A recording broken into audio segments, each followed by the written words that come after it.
Bonjour. Eh bien, l'association des membres HCFR est aujourd'hui très très heureuse d'accueillir Laurent de Panasonic France pour ce podcast dédié à Panasonic télé HZ 65 HZ 2000 ainsi qu'aux produits Panasonic. Laurent, est-ce que tu peux nous dire quelle est ta fonction chez Panasonic, s'il te plaît? Oui, bonjour à tous. Donc, Laurent, je suis responsable de la formation en fait chez Panasonic. C'est-à-dire que je m'occupe d'aller prêcher la bonne parole par Mons et par Vaux à nos amis vendeurs en magasin, entre autres, hein, sur tous les produits Panasonic et donc que ce soit l'audio, la vidéo, la photo, les caméras et donc la télé en fait partie également. La belle parole de Panasonic, c'est ça? Exactement. Eh bien, Évangéliste en fait. à côté sont présents également aujourd'hui, à part moi-même, Hugo S, François, est-ce Oui, que tu peux nous dire quelques mots pour qu'on entende ta parole oui, et ta bonjour à voix? tous. Je suis François, alias Fafa sur le forum HCFR. Donc, c'est moi qui ai pris en charge la coordination du test du Panasonic 65 H7 2000.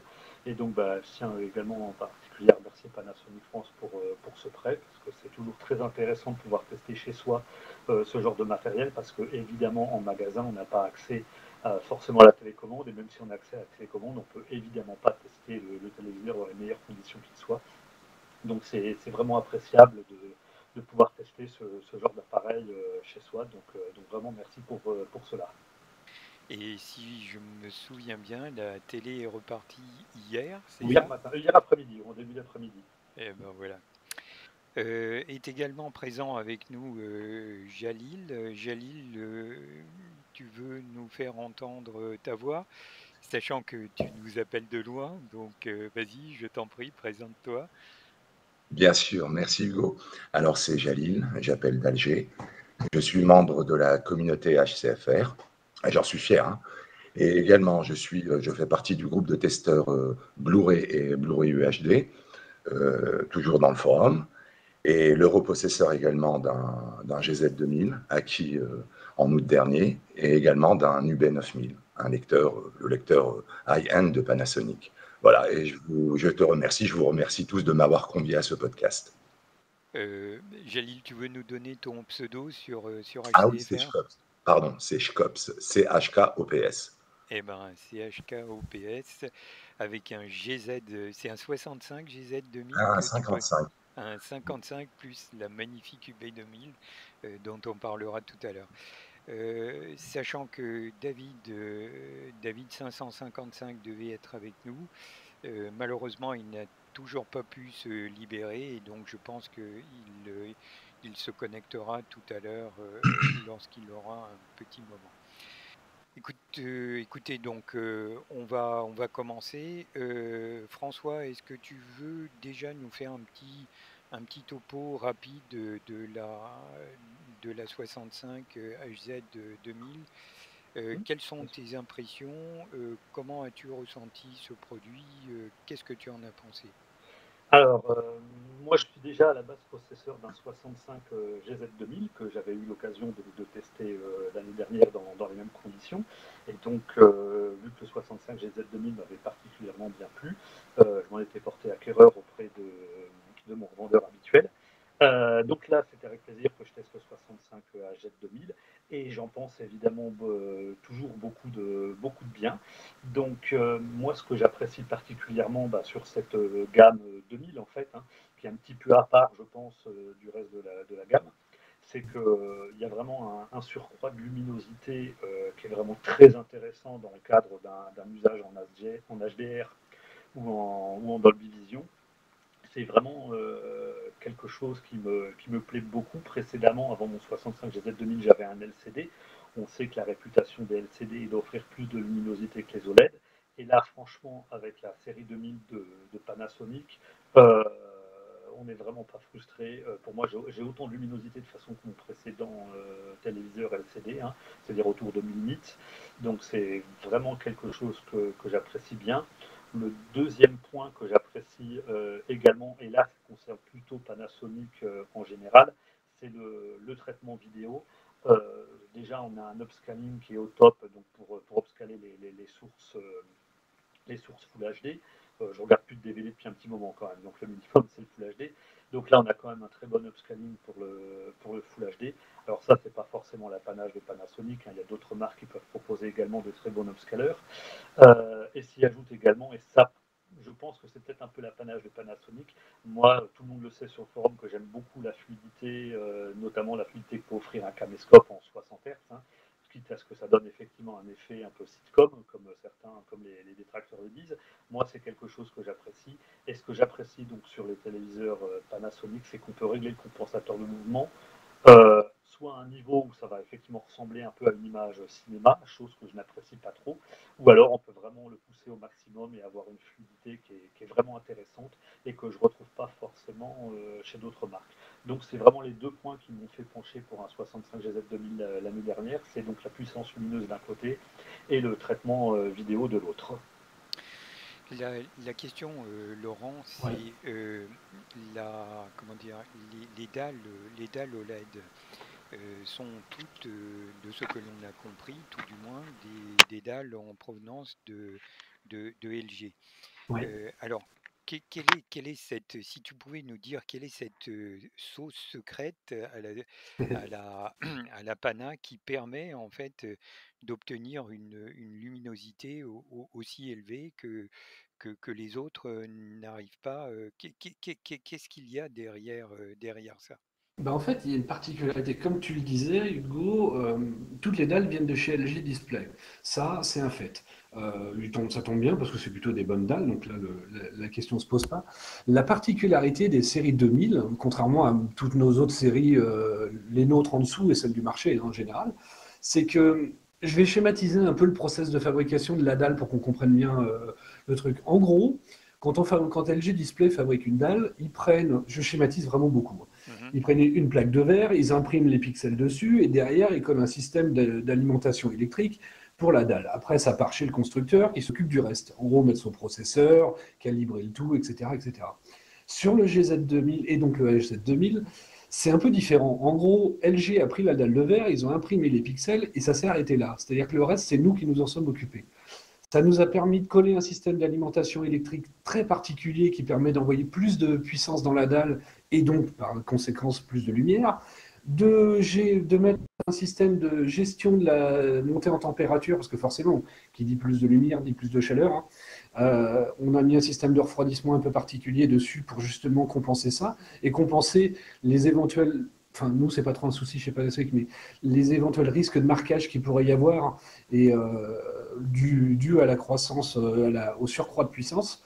Et donc, cette dalle, elle est entre guillemets unique parce qu'elle a des caractéristiques qui font qu'elle est plus alimentée que les autres dalles du marché et on l'a mis que sur les modèles haut de gamme parce que c'est un petit peu compliqué en recherche et développement à faire une dalle pareille. Mais du coup, ça permet d'avoir ce pic de luminosité qui, comme le disait François, a un gros avantage, surtout sur tout ce qui est HDR, hein, parce que on le sait, hein, les encodages HDR sont faits sur beaucoup plus de 1000 nits. Donc plus le téléviseur est lumineux, plus l'impact HDR sera impressionnant. Et c'était complètement l'idée de compenser entre guillemets la lacune du OLED en termes de luminosité face au LCD qui peut aller, enfin LED, LCD c'est le même combat, c'est la Mhm. même qui peut aller très très loin et donc quand même offrir un spectacle inégalé sur un OLED aujourd'hui en tout cas. C'est clair que c'est une spécificité de la série 2000. Personnellement, j'avais eu l'occasion de découvrir le GZ 2000 lors de comment dire, lors du PAVS, donc du Paris Oui, Audio Video Show en 2018. 9. Ah oui, 18, oui, Non, 18 non, peut-être. du Ah GZ ouais, en ah ouais, oui, 17, ouais. non, tu as raison, en 2019, GZ en 2019, Ouais. et c'est vrai que c'était, enfin, dans la petite salle derrière, là, celle Mhm. qui était complètement, et c'était vraiment magnifique. Euh, une question technique un petit peu complémentaire, mais Ouais. qui risque d'intéresser Qu'est-ce qui vous a amené, parce que c'est une aventure industrielle, c'est quand même un challenge formidable. Est-ce que c'est le passé, du plasma de Panasonic? Parce que je me souviens des télés plasma Panasonic, que l'on pouvait voir à l'IFA il y a quelques années. C'était quand même des images magnifiques. Est-ce que c'est cet héritage-là qui a poussé Panasonic à développer un produit aussi spécifique, aussi, je vais le dire, aussi beau que ça? Bien sûr. En fait, tu as devancé ma réponse. Oui, il y a l'héritage plasma, évidemment. C'est d'ailleurs une grosse partie, voire tous les anciens ingénieurs qui travaillaient sur les plasmas sont sur le OLED aujourd'hui. Et c'était vraiment le but du jeu était de faire une continuité. Dans la vie idéale, en fait, il n'y aurait pas dû y avoir de période où il n'y avait ni plasma ni OLED chez Panasonic. Il s'est passé un truc, c'est que, on le sait très bien, le plasma ne pouvait pas faire de 4K. Donc c'est pour ça que il a disparu de lui-même au moment où la 4K est arrivée, parce que la 4K est arrivée un peu plus tôt que prévu. Il s'est avéré que la techno OLED n'était pas complètement prête pour faire ça. Donc on s'est retrouvé avec une période de creux où il n'y avait ni plasma ni OLED. Mais dès que le OLED était suffisamment prêt pour atteindre les niveaux de qualité qu'on exigeait, c'est-à-dire au minimum le niveau de qualité qu'avaient les plasmas à l'époque, pour le coup qui était quand même sacrément reconnu, comme tu le disais, et ben on a continué l'aventure. En fait, de toute façon, il ne faut pas oublier que le OLED, c'est l'héritier du plasma. Hein. La méthode de fonctionnement n'est pas la même, mais le principe de base, c'est le même. Hein. Chaque pixel émet sa lumière comme le faisait le plasma. Bien sûr. Et c'est vrai que quelque part, ce savoir-faire, c'est un savoir-faire unique. Du coup, juste avant qu'on passe au différentiel de gamme entre la gamme 2000 et la gamme 1500 et 1000 en OLED, et éventuellement les LCD, parce que évidemment, ça intéresse également les personnes. Heu, quand on parle du processeur, HCX, donc le processeur vidéo propriétaire de Panasonic, donc on a cru comprendre que c'est le processeur qui est intégré dans les lecteurs, Blu-ray UHD, Ouais. et en particulier dans l'UB9000. Oui. C'est bien ça? Tout à fait, tout à fait. Alors, c'est pas la même génération. C'est-à-dire qu'évidemment, il a la même dénomination. Le but du jeu étant d'avoir une espèce de ligne commune entre les lecteurs et les télés. Mais évidemment, c'est pas le même que dans la télé. C'est qui est un processeur HCX adapté à la lecture du Blu-ray. Hein. On peut pas dire qu'on a pris celui de la télé qu'on a mis dans un lecteur. Bien sûr, bien sûr. Et quand tu dis que c'est la dernière génération, parce que j'ai cru comprendre que là, on était à HCX Pro intelligent. Qu'est-ce que Ouais. veut dire pro et intelligent là-dedans? En fait, pro, alors il y a beaucoup, je vais pas vous dire le contraire, hein, il y a quand même de la dénomination marketing aussi là-dedans. Mais en fait, le intelligent pour le coup n'est pas du marketing. C'est que, alors, je vais vous expliquer même l'histoire complète du truc. Moi, HCX, on le sait, ça veut dire Hollywood Cinema Experience. Donc déjà, on comprend un peu l'idée qui vient derrière le nom du processeur. Pro parce que c'est un processeur qui est calibré par des professionnels, on pourra y revenir si tu veux, et intelligent parce qu'en fait il y a de l'intelligence artificielle qui a été mise dedans. Alors je sais que c'est un peu à la mode en ce moment de coller de l'intelligence artificielle et puis dans à peu près tout et n'importe quoi, mais il y a une évolution. Alors c'est le même processeur que l'année dernière, hein. Contrairement à ce qu'on peut lire des fois, c'est strictement le même que l'année dernière qui a été updaté évidemment par rapport aux caractéristiques des dalles 2020, mais c'est le même que l'année dernière et par exemple, le côté intelligent va servir pour la fluidité, par exemple, où il va être capable d'analyser, François justement en parlait parce qu'il est fan de ce système-là, l'idée étant d'analyser les images pour éviter ce qu'on appelle les artefacts de mouvement, c'est-à-dire l'espèce de contour baveux qu'il y a autour des mouvements rapides qu'on peut sur ces systèmes-là. Donc le système intelligent fait une analyse poussée, précise. Tu veux dire qu'il y a une forme d'auto-apprentissage Oui, continu? alors c'est pas, attention, ça ne veut pas dire qu'il y a du deep learning. Le deep learning, ça pour le coup, ça veut dire qu'il apprend de l'usage. Non, l'intelligence artificielle va se baser sur ce qu'elle a déjà en mémoire pour analyser l'image et réduire les défauts, en fait. D'accord. C'est Donc une forme voilà. de, tu crées une table de référence C'est ça, et tu, comment dire, l'image, tu la positionnes par rapport à ton image référence et exactement. tu la processes de cette façon-là.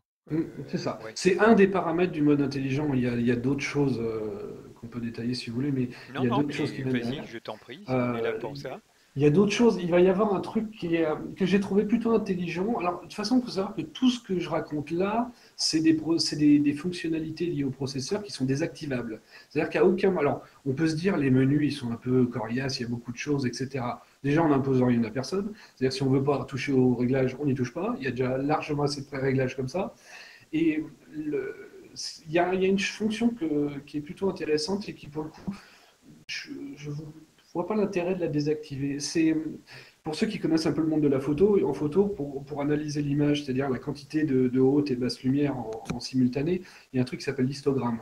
L'histogramme, ça permet de voir quel dosage de haute lumière et de basse lumière il y a en même temps.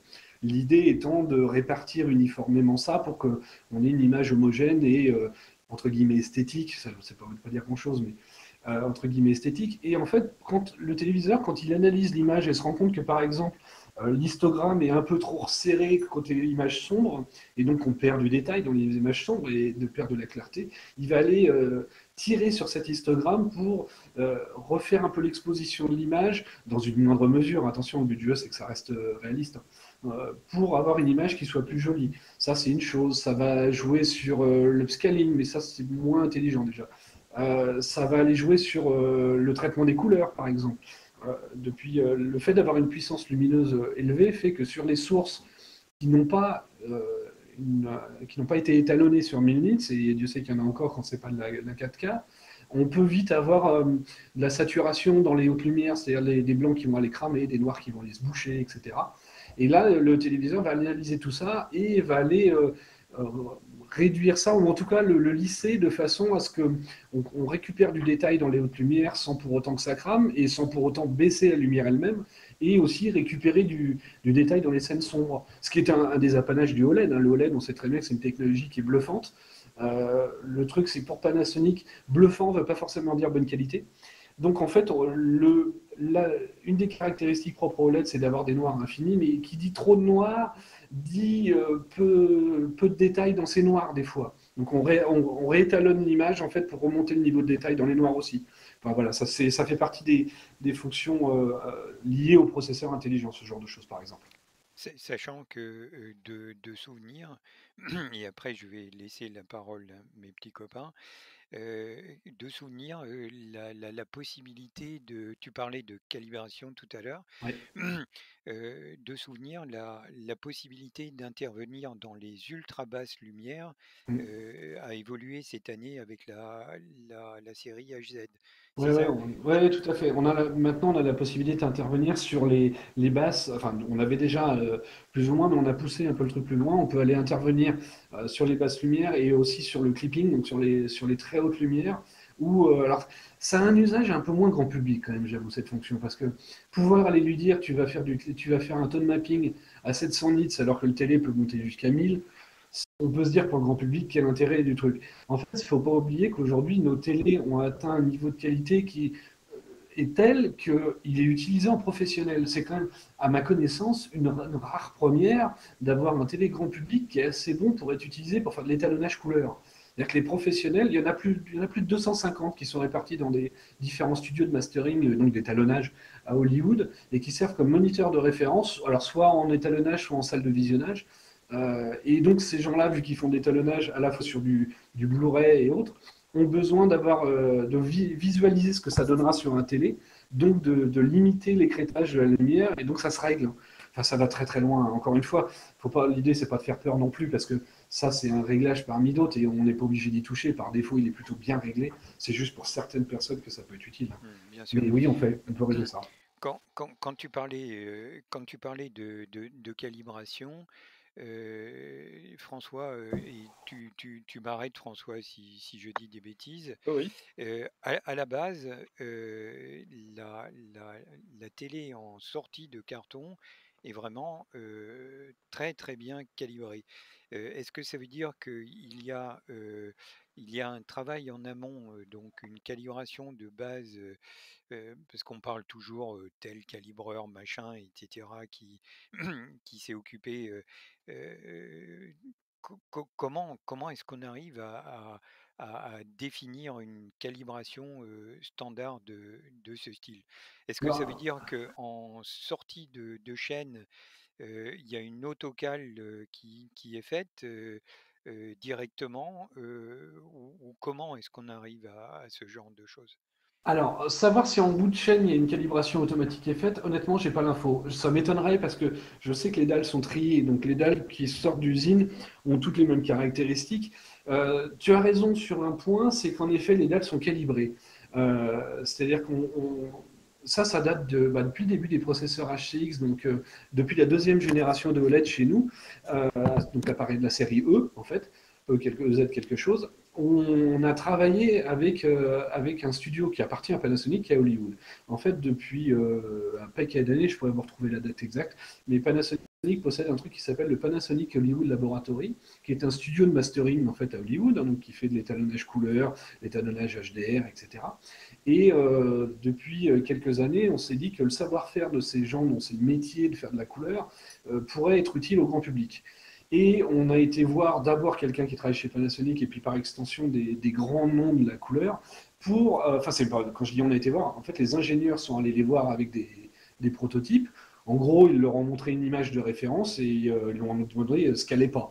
Et le coloriste, il dit, bah, vous voyez, là, le bleu, par exemple, c'est pas le bon, il va être comme ça. Donc, c'est calibré par des professionnels, évidemment, en respectant des normes existantes, hein, que ce soit le DCI-P3, le REC 2020, les REC 709, etc.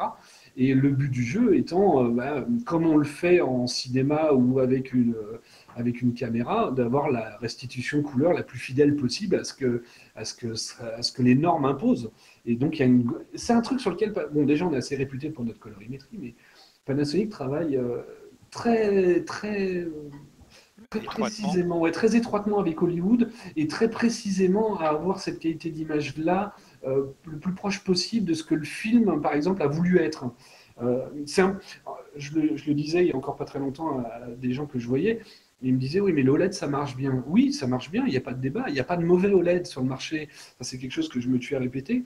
Par contre, il y a des philosophies différentes. C'est-à-dire que je pense que deux OLED côte à côte n'ont pas le même rendu, et ça, c'est la marque qui donne sa patte en fait. Et nous, notre philosophie, c'est de ne pas en faire plus que ce que ça doit être. C'est-à-dire que le but du jeu, c'est, comme tu le disais tout à l'heure, de restituer le film le plus fidèlement à ce qu'il a voulu être, d'où, on en reparlera, mais des modes filmmaker, etc., que quelque part, on avait déjà avant, qui s'appelait, nous, avec une dénomination discutable, mais qui s'appelait le mode vrai cinéma, qui était un réglage d'image qui était fait par un coloriste. Donc c'est lui qui a pour le coup fait ce réglage d'image-là, qui par un coloriste à Hollywood et qui a dit, bah voilà, pour moi, coloriste de renom, qui a fait ci et ça comme film, c'est avec ce réglage-là qu'on a l'image optimale. Mhm. En fait, en audio, on appelle ça un voicing propriétaire de marque, et Ouais. j'aurais tendance à appeler ça un icing, sauf que ce n'est pas de ice, de la glace, mais I, E-Y-E. Bref. C'est ça. Est-ce que tu pourrais nous dire, Laurent, pourquoi, bon, alors peut-être qu'il n'y a pas vraiment de réponse, mais le HZ, le HZ, il n'y a plus la certif THX. euh, Alors, THX, c'est du passé, ou qu'est-ce non, que ça c'est veut pas que dire? THX, c'est du passé, c'est que primo, on avait déjà beaucoup de pré-réglages d'image dans le téléviseur. Le THX avait pour volonté à garantir qu'on avait des réglages faits par Hollywood pour optimiser l'image. Et en fait, ce réglage, il existe, enfin, il s'appelle pas THX parce que pour le coup, c'était vraiment fait par les laboratoires THX, mais le marché a fait que il y a le mode filmmaker qui est arrivé. Alors oui, c'est vrai que THX malheureusement a un peu perdu de son aura et que il y a des pays dans le monde qui comprennent absolument pas ce que c'est, enfin qui savent pas forcément ce que c'est et l'intérêt que ça a. J'avoue, pour avoir discuté avec beaucoup de consommateurs lambda, ce qui est pas péjoratif, attention, euh, ça, ont déjà entendu THX, mais savent pas forcément ce que ça enchaîne derrière comme explication. Donc la philosophie a été de, entre guillemets, remplacer les modes THX par ce mode filmmaker qui j'avoue, quand on le fait en comparaison avec le mode vrai cinéma qui est toujours là, on sent que c'est quand même proche l'un de l'autre. Ouais, bien sûr. Proche l'un de l'autre. François, Jalil, est-ce que vous voulez intervenir, dire quelque chose? Bon, on va peut-être laisser la parole à Jalil parce qu'il ne s'est pas encore exprimé, puis peut-être voir pourquoi tu as pris le 65 GZ2000. Ça peut peut-être être intéressant pour nos auditeurs, savoir qu'est-ce qui t'a attiré vers Panasonic. Ok, merci François. Oui, justement, pour rebondir sur ce que disait Laurent tout à l'heure par rapport à la philosophie de Panasonic, moi, ce que j'appelle la Panasonic Touch, c'est que depuis 2018, c'était l'année de mon premier OLED, et c'était un 55 FZ800. Et j'ai été bluffé, dès l'allumage, hein, par justement ce rendu, cette volonté de coller aux normes hollywoodiennes, et cette image typée cinéma, sans en faire trop, comme disait Laurent. Et c'est d'autant plus remarquable que l'équilibre de l'image, c'est-à-dire qu'elle n'en fait jamais trop. Il ne pousse pas la précision au point d'avoir des contours coupés au bistouri, comme on dit dans le milieu. L'image est naturelle, elle est propre, dynamique, elle est punchy, sans jamais en faire trop. Et moi, c'est ce qui m'a séduit de prime abord. Et ensuite, je me suis familiarisé, bien sûr, avec l'écran. J'ai pu en tirer enfin, on va dire le meilleur entre guillemets, parce que je ne procède pas de calibration là où je suis. Il n'y a pas de calibrateur pro. Donc, je me cale sur les presets qui sont censés le plus coller aux normes, en l'occurrence Pro 1 et Pro 2 et THX. Actuellement, sur la GZ2000, je suis en mode THX cinéma et j'avoue que ça me convient. Et j'active quelques traitements d'image. Et ce qui est bien, encore une fois, chez Panasonic, c'est que les traitements ne sont jamais invasifs.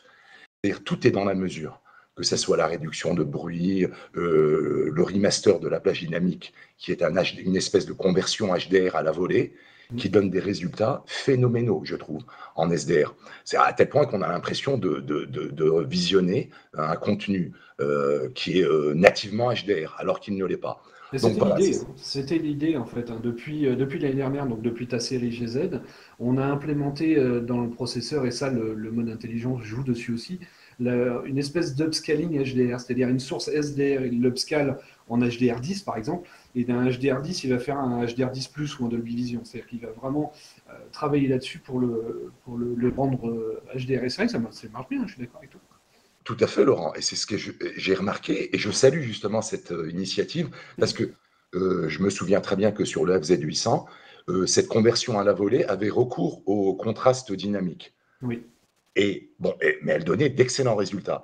Et là, j'ai été agréablement surpris sur le GZ2000 de constater que, en fait, je ne sais pas si techniquement il y a toujours cet appel ou ce recours au contraste dynamique, mais en tout cas, on n'est plus obligé de laisser le contraste dynamique sur auto, comme c'était le cas sur la FZ800. Non, il y a plus besoin de le faire. Et en plus, on a couplé cette année, alors ça pour le coup, c'est propre aux séries H, hein, HZ. On a couplé ça cette année au capteur de lumière qui est en façade, qui à l'origine était prévu pour le Dolby Vision IQ. C'est-à-dire que il va aller, quelle que soit la source, qu'elle soit du SDR, du HDR, dynamique, statique, peu importe, il va aller adapter le gamma de l'image aux conditions du visionnage de la télé. Et ça, c'est assez impressionnant parce que Oui. ça marche très très bien. D'autant plus que ce capteur de lumière, Laurent, comme tu dis, depuis le FZ800, Oui. Je trouve que vous faites un très bon boulot parce que chez la concurrence, c'est pas du tout la même chose. J'ai l'impression que c'est vraiment un capteur intelligent parce que je l'utilise en permanence. Que ce soit bon, en HDR, on ne peut pas. Tout est calé au max en luminosité, bon, ce qui est tout à fait normal. Ouais. Mais en SDR, que ce soit en journée ou la nuit, je le laisse en permanence activé parce que je trouve qu'il fait un très bon boulot. Et selon l'éclairage de la pièce, il adapte l'image de manière à ce qu'elle ne soit jamais agressive et jamais, on va dire, toujours à la bonne dynamique. Ouais. Et oui, le résultat, bon, et surtout dans les presets qui sont bien calibrés, qui sont bien précalibrés, comme le THX Cinéma ou le mode Pro 1 ou Pro 2, bon, qui servent de mode de base à la calibration, je trouve qu'il fait un excellent boulot, à tel point que je peux plus m'en passer. Non, mais tu as Et raison. En plus, tu as raison de parler des modes Pro 1 et Pro 2, parce que ça, c'est quelque chose que j'ai appris il n'y a pas forcément très très longtemps, il y a 1 an ou 2. C'est que le mode Pro 1, c'est le mode de référence pour les professionnels. C'est un mode qui a été conçu pour les gens qui font de l'étalonnage. C'est-à-dire, par défaut, il est étalonné aux petits oignons, celui-là. On ne le sait pas forcément, mais après, l'image est très neutre, non, enfin très neutre, très réelle, donc sans fioriture, mais il a été fait pour ça. oui, tout à fait, je sais, mais je trouve, parce que bon, il sert de base à la calibration. Tout à fait. En revanche, le mode THX cinéma, c'est le mode sur lequel je suis, c'est mon mode passe-partout, hein. Ouais, Je ne ouais. m'amuse pas selon les contenus à changer de preset image. Non, non. Moi, je me cale sur un mode une fois pour toutes, et je trouve que le mode THX, quand on ne peut pas calibrer sa télévision, je trouve que c'est le mode le plus, en fait, le plus équilibré et qui tire parti de la meilleure manière qui soit des capacités du téléviseur, du GZ2000, hein, j'entends. Ah oui, tout à fait. Ouais. Voilà, et donc l'équivalent, puisque le GZ ne se fait plus, l'équivalent, Laurent, dans la série HZ, C'est le mode filmmaker. c'est le mode filmmaker. Ouais, c'est ça. Qui Donc pour le Moi, coup est très normé celui-ci, parce enfin, il y a plus de 120 réalisateurs américains qui, ouais, suite ouais, aux ouais. multiples coups de gueule de l'année dernière, parce qu'ils en avaient marre que leurs films soient vus avec une qualité qui ne ressemblait pas du tout au boulot qu'ils avaient fait à l'origine, ont voulu que les téléviseurs qu'ils permettaient puissent avoir un mode que eux valident et qui leur garantissent que le film qu'ils ont conçu allait être vu dans les meilleures conditions. Je signale juste pour les que la vidéo de présentation du filmmaker mode qui est faite donc par le consortium UHD est disponible dans le test du 65 HZ2000 dans la partie caractéristiques. Donc si vous voulez voir à quoi exactement pourquoi il existe le filmmaker mode, vous pouvez jeter un coup d'œil. Juste une toute petite aparté, si vous me permettez. j'aimerais parler Euh, après ensuite, Hugo. oui, oui, oui, je te passe la parole, François. C'est que le filmmaker mode, bien sûr, c'est très bien, sauf que je ne suis personnellement pas forcément convaincu du film maker mode lorsque un film à la base est en 4 tiers et qu'il faut se taper le film au format 4 tiers. Ça, c'est quelque chose qui, moi, me dépasse. Mais bon, c'est une réflexion tout à fait personnelle. Je Je t'avoue que t'en prie, j'ai pas François. eu le cas pour l'instant, donc. Oui, donc moi, justement, je voulais intervenir par rapport au filmmaker mode. Donc ceux qui me connaissent un peu sur le forum savent que justement j'apprécie pas les images cinéma. D'ailleurs, j'apprécie pas spécialement le cinéma non plus, ce qui peut être un peu paradoxal quand on fait du home cinéma. Mais et donc jusqu'ici, j'avais jamais fait calibrer mes téléviseurs. J'ai profité donc du test du HZ2000 pour que David vienne calibrer le HZ2000 et au passage, il a calibré mon GZ2000. Donc c'est vrai que c'est quelque chose que je ne connaissais pas spécialement avant la calibration. Et c'est vrai que lorsque je vois une image calibrée maintenant sur mon GZ2000, je trouve que l'image est agréable, que ça ressemble effectivement au cinéma. Mais là où j'apprécie justement, et c'est à mon avis la force de Panasonic, c'est que on peut soit avoir une image qui va effectivement coller à la norme et ça colle effectivement très bien à la norme, soit on peut avoir quelque chose de différent, et moi c'est quelque chose qui me plaît plus, où on va pouvoir profiter du surcroît de luminosité du GZ ou du HZ2000 pour justement avoir une image que moi je trouve plus naturelle, mais pas plus naturelle au sens cinéma, plus naturelle au sens réaliste. Quand il y a un plein soleil dans mon jardin, l'herbe elle est bien verte, quoi. Elle n'est pas un peu fade comme elle peut l'être au cinéma. Et donc j'apprécie, si vous voulez, cette polyvalence que j'aime bien donc sur le GZ2000 et le HZ2000. Il y a de la polyvalence. On peut avoir une image typée cinéma ou on peut avoir une image qui soit un petit peu plus punchy. Et c'est quelque chose que je trouve vraiment intéressant et que je retrouve pas forcément sur d'autres marques que j'ai pu tester, c'est pas forcément quelque chose que j'ai pu retrouver. Et je rebondis également pareil sur la compensation de mouvement.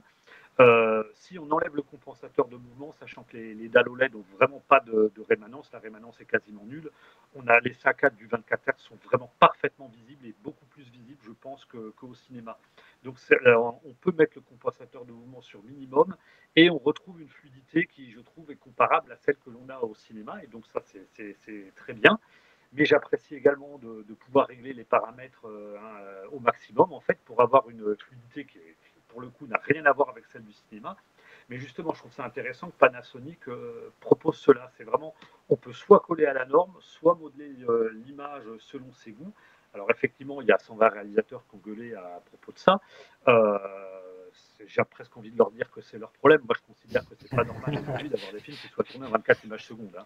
Et donc ça, c'est mon avis perso. Visiblement, les réalisateurs ne partagent pas mon avis. Bah, c'est tant pis pour eux. Moi, je suis content de pouvoir regarder mes films en 60 images secondes. Donc. Non, ce qui est intéressant, enfin, ce que je trouve personnellement intéressant, c'est cette démarche qui n'impose rien. Oui. Il y a rien qui est imposé. C'est-à-dire que j'ai envie de regarder avec enfin, je vais exagérer, avec un ciel qui est archi bleu, ben, je peux le regarder de cette façon, mais ça ne regarde que moi et rien n'est imposé. Par contre, Laurent, est-ce que tu pourrais développer un tout petit peu cette notion de rapidité de l'extinction et de l'allumage propre à l'OLED et cette notion de non-rémanence dont parlait François, parce que je crois que c'est quelque chose qui est important à comprendre, qui est propre à l'OLED et que les gens n'intègrent pas forcément a priori. Ouais, alors sans rentrer dans des grands détails techniques qui honnêtement me dépassent aussi dans certaines mesures, la technologie OLED, c'est une technologie active. C'est-à-dire que contrairement à tout ce qui est LCD LED, c'est pas une technologie où on a besoin d'un rétroéclairage pour le coup. Donc il y a rien de passif. En l'occurrence, un LED, c'est des petits cristaux liquides qui tournent pour laisser passer la lumière qu'on lui envoie par l'arrière. Le OLED ne marche pas du tout comme ça. En schématisant encore une fois, c'est comme si on avait 8 millions de petites ampoules qu'on va allumer, enfin plus que ça, même parce qu'il y a les sous-pixels, mais 8 millions de petites ampoules qu'on va allumer Qui s'allument et s'éteignent Ouais, instantanément. exactement. Donc, les dalles nativement sont 100 Hz, donc déjà on a une fluidité qui est plutôt extrême, et ça permet d'éviter ces problèmes de rémanence liés à la vitesse de déplacement des cristaux liquides.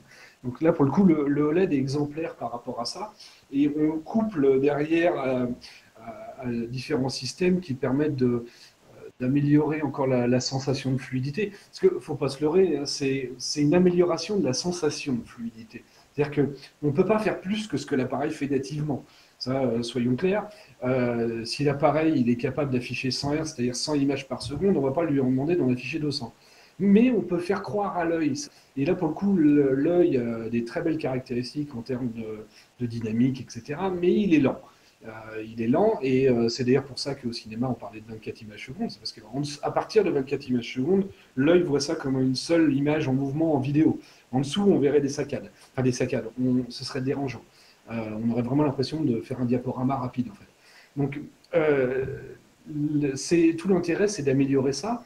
Et cette année, la grande nouveauté, en plus de ce que disait François par rapport à tout ce qui est compensation de mouvement, on a fait une énorme mise à jour sur ce qui s'appelle le BFI, c'est les Black Frame Insertion, c'est-à-dire C'est le truc de David, ouais, mais c'est bon, ça. David n'est toujours pas là. Oui, mais on a effectivement constaté que c'était bien amélioré, qu'il y a plus d'effets de papillement. Et ça, Il y a eu un gros boulot en fait qui a été fait là-dessus, parce que c'est vrai que jusqu'à présent, et soit sur nos produits ou sur tous les produits du marché, quand on active ce système-là, primo l'image scintille. BFI, c'est Black Frame Insertion. C'est ça, l'insertion de cadre noir en français. Ça donnait une image qui scintille, ce qui est déjà pas très très heureux, et en plus ça faisait baisser drastiquement le niveau de luminosité de l'image. C'est-à-dire en gros sur un OLED conventionnel, je parle hors GZ et HZ2000, on tombait à 500 nits à peu près, là où le télé en fait environ 700 d'habitude. Ce qui a fait une grosse perte de luminosité quand même. Ah, c'était excusez-moi de l'expression, entre guillemets, c'était inregardable. Hein. On est entièrement d'accord. Je suis entièrement d'accord. Alors là, Tout le j'enlève ma casquette sentiment. Panasonic, je donne mon avis perso. Je suis entièrement d'accord avec ça. C'était pour moi totalement inutilisable. Cette année, en fait, il y a un travail qui est fait, c'est-à-dire que là, pour le coup, on revient avec le système de processeur intelligent. Il va aller analyser les mouvements dans l'image. Il va aller intercaler des cadres noirs quand il y en a besoin. C'est-à-dire que quand il n'y en a pas besoin, il n'en met pas. C'est-à-dire que si ça ne bouge pas, aucun intérêt d'aller insérer ces cadres. S'il n'y a que la partie haute de l'image qui bouge, ben on va insérer le cadre que sur la partie haute. Si ça bouge plus vite, ben on va intercaler les cadres plus fréquemment que si ça bouge lentement. Et ça a pour conséquence de ne pas réduire le niveau de luminosité, jamais, hein, pour le coup, jamais réduire le niveau de luminosité, de ne plus avoir cet effet de scintillement et de tromper l'œil très agréablement parce qu'on n'a plus cette sensation d'image saccade, ni d'effet. Alors là, désolé François, mais il y a des gens qui n'aiment pas, tu le sais très bien, le côté soap opéra.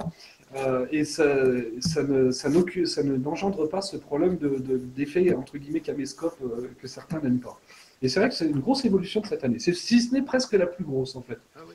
Effectivement, c'est très intéressant là, ce que tu viens de dire, parce que moi, je ne comprenais pas pourquoi est-ce que le BFI, cette année, entre guillemets, ne scintillait plus et n'engendrait plus de perte de luminosité. Et je n'avais pas du tout envisagé que ça pouvait être quelque chose de dynamique, voire même de dynamique intra-image. Donc là, pour le coup, c'est vraiment une belle avancée technologique. Ouais. Ah, c'est bluffant.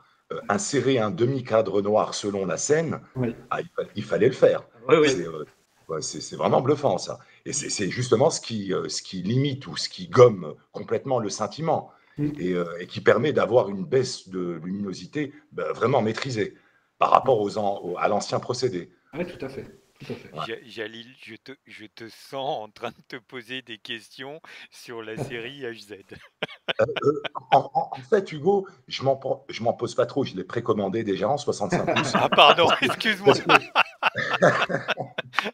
Parce que je sais qu'elle apportera des nouveautés comme le Dolby Vision IQ et puis le nouveau capteur. On va en parler de ça. Oui, non, justement, je les évoque, c'est tout. C'est surtout que je sais qu'elle va être dans la droite lignée de la GZ 2000 et ça m'enchante au plus haut point, quoi. Et j'ai remarqué dans le test aussi, bon, après, avec les vidéos par Internet, mais j'ai remarqué que la colorimétrie était encore plus vibrante sur la HZ que sur la GZ. Bon, il faut vraiment avoir l'œil averti. Mais comme j'ai un GZ 2000, j'ai décelé ça, j'ai décelé des couleurs légèrement plus saturées. Parce que lors du test, les télés étaient côte à côte. Il y avait le GZ 2000 de David et il y avait le HZ 2000 en test. Et on voyait sur la même image, au même moment, c'était l'image, c'était la 20th Century Fox, c'est ça, si je me souviens bien, François. Oui. Oui, elle était sur pause. Et j'ai bien analysé, j'ai bien pris le temps de comparer, et c'était sans appel. L'image du HZ était un poil plus vibrante que celle du GZ. Voilà. Et ça je suis d'autant plus pressé de l'avoir à la maison que, voilà, pour moi, c'est une évolution. C'est peut-être minime pour les autres, mais bon, entre passionnés, on se comprend. Et puis, il n'y a pas que ça. Il n'y a pas que ça. Oui, il y a beaucoup de choses. Des choses dont j'ai pas l'info d'ailleurs, hein, sûrement parce que je sais qu'il y a beaucoup de petites choses sur lesquelles les ingénieurs interviennent de génération en génération, mais le listing, à mon avis, serait trop long si j'avais le détail. Une question, Laurent. Je voulais juste savoir, excuse-moi de t'interrompre. Comme pour la GZ 2000, est-ce que c'est Stéphane Sonnenfeld qui était aussi en partenariat avec vous pour la colorimétrie? Oui, toujours. C'est toujours lui? Ok. Oui, c'est toujours. Ouais. C'est peut-être même la plus grande référence à Hollywood aujourd'hui, donc pas de raison de changer. Ah oui, oui. Ah là, je suis tout à fait d'accord. François, on passe au Dolby Vision IQ. Donc, avant même de passer au Dolby Vision IQ, il y a quelque chose que je me suis toujours demandé. Quelles sont les relations qu'entretiennent les constructeurs avec Dolby en particulier? Parce que lorsque l'on met un film en Dolby Vision, on n'a plus du tout accès à nos réglages personnels ou même aux pré-réglages habituels du téléviseur. Et on a accès aux fameux 3 pré-réglages Dolby Vision lumineux, Dolby Vision sombre et Dolby Vision intense ou éclatant, ça dépend des marques. Et d'ailleurs, on remarque qu'il y a pas mal de paramètres de réglage qui sont grisés. Donc, est-ce que c'est Dolby qui vous impose ça? Est-ce que c'est vous qui décidez quels paramètres doivent être grisés ou pas? J'aimerais un peu voir comment ça fonctionne, ça. J'essaie d'avoir cette info depuis un moment, j'arrive pas vraiment à l'avoir. D'après ce que j'en ai compris, c'est imposé par Dolby. C'est-à-dire que pour le coup, Dolby veut absolument maîtriser sa chaîne d'image de bout en bout et dire moi je veux absolument que ça fasse ça parce que sinon ça ressemble plus à ce que. Je veux pas que ça dénature l'image Dolby. En gros. Donc on n'a pas vraiment le choix en fait, à ma connaissance. Mais le problème c'est qu'aujourd'hui le marché fait que on tient, et puis ça c'est beaucoup, mais Panasonic est très dans cette histoire-là, c'est-à-dire que Panasonic ne sort des produits que s'ils sont pleinement fonctionnels, et pour le coup, on tient absolument à avoir la compatibilité totale avec tous les formats existants aujourd'hui, donc Dolby Vision est quasi obligatoire à l'heure actuelle, Évidemment, oui. Et là, pour le coup, à ma connaissance, on n'a pas la main là-dessus. D'accord. Parce que justement, j'attaque mon temps sur le Dolby Vision IQ, et forcément, moi, il y a quelque chose qui me gêne beaucoup sur le Dolby Vision IQ, c'est que le compensateur de mouvement est bloqué sur minimum. Ouais. Et ça, c'est pour moi quelque chose que je trouve de réellement dommage, d'autant plus que sur Dolby Vision sombre et Dolby Vision éclatant, le compensateur de mouvement il est laissé à la libre appréciation du spectateur qui peut le régler comme il l'entend. Et en IQ, c'est bloqué sur minimum, ce qui est un peu étrange, et en tout cas, moi, que je trouve très dommage, du coup. Ouais, je comprends. J'ai malheureusement pas plus de réponses là-dessus. J'essaye d'avoir plus d'infos, mais je les ai pas pour l'instant. Donc, je m'avance pas plus. De faire remonter l'information, je ne sais pas quelles sont les relations avec les techniciens de Panasonic, mais de voir si par une mise à jour, on pourrait débloquer ça, parce que en fait, je comprends même pas pourquoi c'est bloqué, quoi. Ouais, et puis vraiment, je préfère pas te dire de bêtises, je n'ai pas cette info. Donc, je m'avance jamais quand je sais pas. Donc, mais en tout cas, je remonterai l'info. Oui. D'accord. Ouais. Donc, sinon, pour revenir, donc, moi, d'abord, en général, sur le Dolby Vision, c'est vrai quand même que le Dolby Vision, ça offre une image qui est quand même un poil plus contrastée que du HDR10. Hein. On voit que c'est plus précis, que les noirs sont un peu plus profonds, ils vont descendre plus dans la noirceur. Ça, c'est vraiment quelque chose d'appréciable.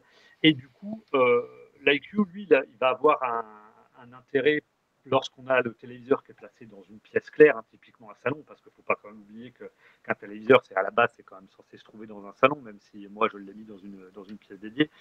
Et effectivement, donc j'ai un petit peu analysé l'IQ quand j'ai eu le HZ 2000 en prêt, et je me suis amusé avec la lampe torche de mon téléphone à éclairer le capteur de lumière du téléviseur.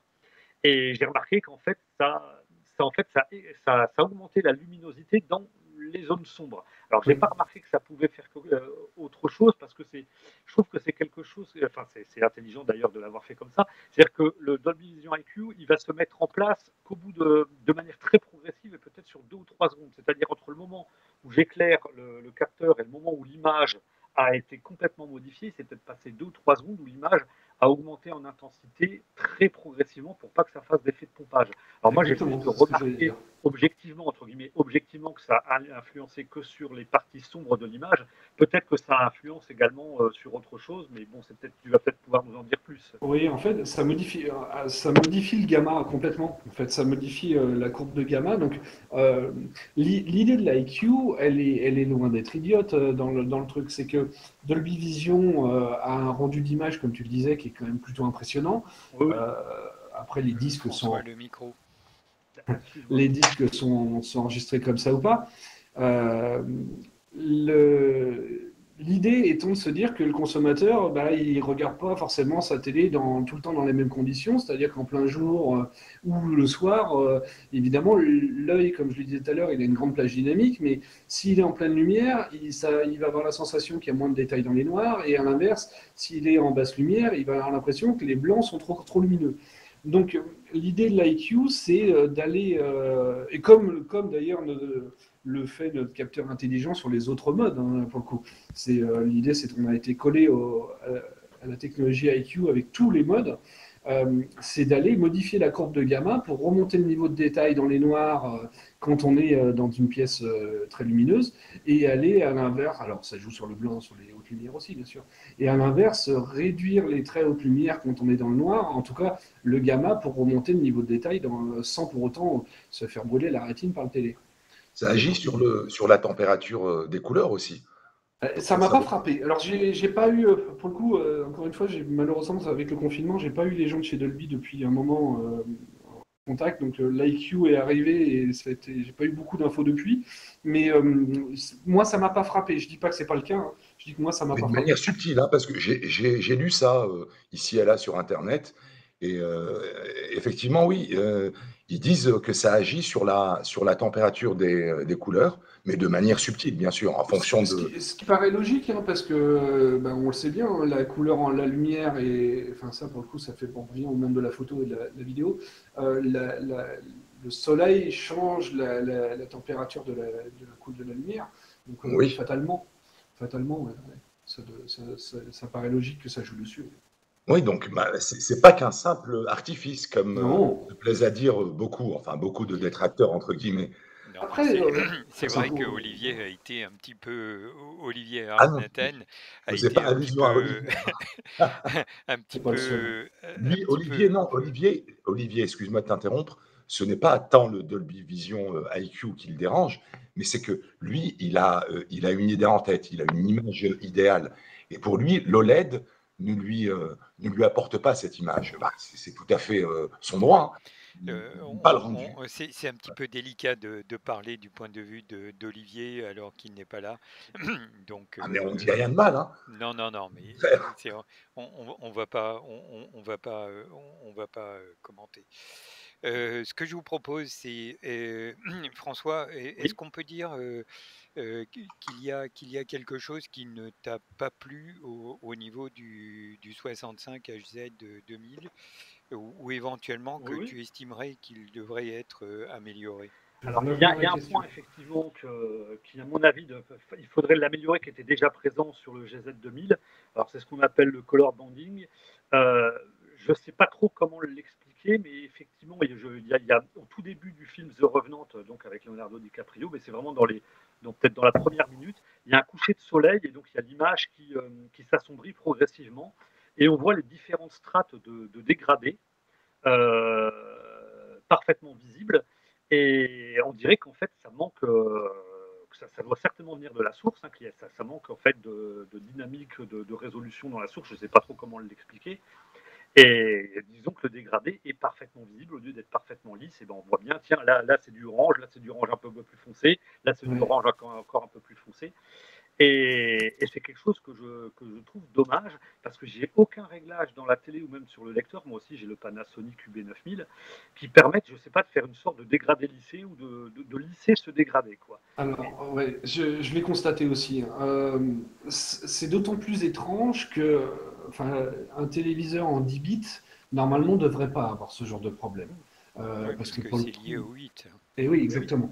C'est lié au fait d'avoir un encodage en 8 bits. Il faudrait que je regarde les caractéristiques de natives du master de ce film pour savoir si quel encodage a été utilisé, si c'est, enfin, parce que moi aussi c'est quelque chose qui m'a paru étrange dans le sens où sur un téléviseur 10 bits, et j'en sais quelque chose. Encore une fois, je fais de la vidéo aussi. euh, en 10 bits, normalement, les dégradés sont fluides, enfin sont propres. Il n'y a pas d'effet de solarisation ni quoi que ce soit. Donc, enfin, j'ai pas de réponse à apporter dans le sens où je n'ai pas analysé tous les détails de la chaîne du vidéo, donc il y a présent, mais ouais, c'est étrange. Moi, après, j'ai vu que dans ton test, tu confirmais que toutes les télés du marché ont ce même Alors problème. effectivement, je l'ai constaté sur tous les téléviseurs. Cependant, il y a certaines marques qui proposent justement cette fonction dégradé lissé, qui est donc une option qu'on active, hein, et Ouais. qui permet donc ça ne le réduit pas à 100%, hein, ça réduit pas la solarisation, ça élimine pas totalement la solarisation, mais ça élimine quand même pas Bah, mal. Smooth gradation. Voilà. en- Et, Et donc, cette fonction n'est pas disponible chez Panasonic. Et donc, ça pourrait peut-être être intéressant, justement, parce que moi, je comme ça crois semble être un savoir défaut pourquoi. récurrent, ce serait Moi intéressant aussi. peut-être d'avoir cette fonction plus tard au cas où ça se reproduirait, quoi. Je crois savoir pourquoi. C'est un choix délibéré de la part de Panasonic. Parce que ce genre de procédé, comme chez le concurrent Sony, Voilà, qui je n'osais pas le super, dire. super bitmapping, Voilà, super ce n'est bitmapping. rien d'autre qu'un lissage.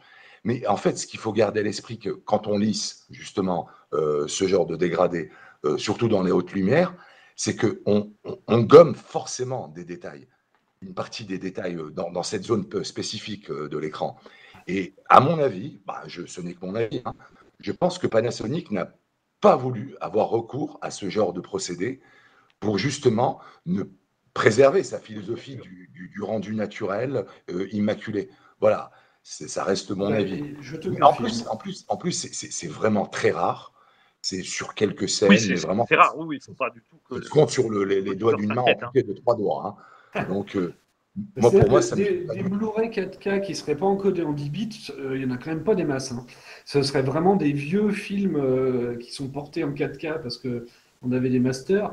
Mais ça voudrait dire que ce système, enfin, c'est un upscaling, hein, ni plus ni moins, Oui, avec un un lissage upscaling derrière. colorimétrique en quelque sorte. Et, Quoi, ouais. ouais, c'est ça. Et upscaler du 8 en 10 bits, c'est compliqué. C'est-à-dire que déjà dans le monde de la vidéo, quand on filme en 8 bits, passer en 10 bits, c'est une utopie. Dans l'autre sens, c'est facile, qui peut le plus, peut le moins, mais dans l'autre sens, ça se saurait. Upscaler de la couleur, c'est-à-dire passer de 16 millions de couleurs à plus d'1 milliard, je pense qu'en termes de calcul, c'est démentiel. Oui. Totalement démentiel. François, tu l'as remarqué sur autre chose que The Revenant? Oui, j'ai pu le remarquer sur d'autres films, mais c'est quelque chose qui est quand même extrêmement rare. Hein. Alors sur D'accord. The Revenant, c'est l'image test absolue sur The Revenant, parce qu'en plus, le fondu au noir, il est assez lent, il doit peut-être mettre pareil 3-4 secondes pour passer de la pleine clarté au noir absolu, ce qui fait que ça permet vraiment de voir ce défaut-là. Donc, mais oui, il ne faut pas du tout que nos auditeurs Il y a, s'inquiètent, c'est pas du tout un défaut Il faut vraiment le qu'on voit chercher. Il régulièrement. faut Hein. vraiment le ouais, chercher. Oui, il faut le il y a, chercher. Et c'est vrai que il y sur a, The Revenant, voilà, j'aurais il y a- pas le film The Revenant, je l'aurais peut-être pas vraiment remarqué, mais c'est vrai que sur The Revenant, c'est quelque chose qui est assez parlant. Quoi. Mais cela dit, euh, c'est quelque chose que l'on voit, que j'ai déjà vu également sur d'autres téléviseurs. Hein. Donc c'est pas un défaut qui est propre à Panasonic. Je Non, pense mais réellement qu'il y a un problème de source sur le film et que donc ça transparaît bien sur une télé de très bonne qualité. Et il effectivement, faudrait, Sony propose je pense effectivement une que option pour lutter contre, mais qui peut peut-être provoquer effectivement des problèmes de netteté à par autre endroit. Quoi, hein. Je tu, pense que tu, ça a été atténué sur le HZ, ce problème de color banding. oui, oui, oui, il y a Bah, eu un moi, travail qui a été fait là-dessus aussi, oui. Tout à tu fait. l'as toujours essayé sur l'UB 9000, ce truc, ou tu l'as constaté sur d'autres lecteurs? je l'ai constaté sur d'autres lecteurs et d'autres télés, parce qu'avec mes amis Ouais, d'accord. d'autres D'accord, matos, non, je l'ai Non, constaté c'est pas pareil. inhérent à Pana, hein, c'est pas inhérent à Ah oui, non, Panasonic. c'est pas inhérent à Pana. Hein. d'accord. Ah non. Il y a quelque chose qui m'a étonné dans le test. Alors, je ne sais plus si c'est toi qui le mentionne ou c'est David. Le soleil qui n'a pas la même taille. Ah, ça doit être David, oui, je m'en souviens qu'on en avait parlé, oui. Ouais. C'est Tu le peux nous halo. en dire? Tu peux nous Le en dire halo. deux mots? C'est plutôt à David qu'il faudrait demander ça, mais effectivement, là, je m'en souviens plus. Je sais qu'on avait fait des tests dans différents modes et qu'effectivement, en fait, c'était comment dire, le pic HDR. Moi, j'appelle ça un pic HDR. Donc, c'est ce soleil couchant qu'il y avait sur la Havane à la fin de la séquence du début de Fast and Furious 8, où effectivement, le halo était pas de la même taille sur le GZ et sur le HZ. Ouais, si je me rappelle bien, c'était quand il parlait du Dolby Vision IQ, il me semble. Voilà, Ouais, c'était je crois peut-être. que c'est Ah oui, ça, Ouais. donc ouais. c'est peut-être une modification du IQ Ouais. donc, du coup, qui adapte les hautes lumières en fonction Et de oui. l'environnement ambiant. Et Alors. c'est ce que je me suis dit quand j'ai lu le test, qu'il y avait de fortes chances que ça vienne de ça, en fait. Donc, oui, donc ça D'accord. expliquerait effectivement que le IQ agit également. Puisque moi, du coup, là, quand on a fait ce test-là avec David, on était dans ma petite pièce dédiée, qui est donc sombre, hein, c'est le but justement. Et donc, ça veut dire que l'IQ agit également, même quand on est dans une pièce totalement sombre. Moi, je pensais intuitivement que le IQ agissait uniquement quand on est en pleine lumière, mais Non, donc non. là, ça indiquerait qu'il agit également quand on est dans une pièce Bah, sombre. Quoi. l'idée, c'est Mais qu'il du, s'adapte, en fait. du coup, D'accord. pardon, ce halo, vous le voyez plus comme un défaut ou comme quelque chose en plus par rapport au Alors, HZ? moi je le vois ni comme un défaut ou comme quelque chose de plus, je le vois comme quelque chose de différent, si tu veux. Et puis là, c'est vraiment parce qu'on avait les télés côte à côte. Hein. Parce que si on n'a Oui. pas les télés côte à côte, là, ce serait Ah passé oui, complètement j'imagine. inaperçu. Bah Quoi. oui. Bien Ouais. sûr.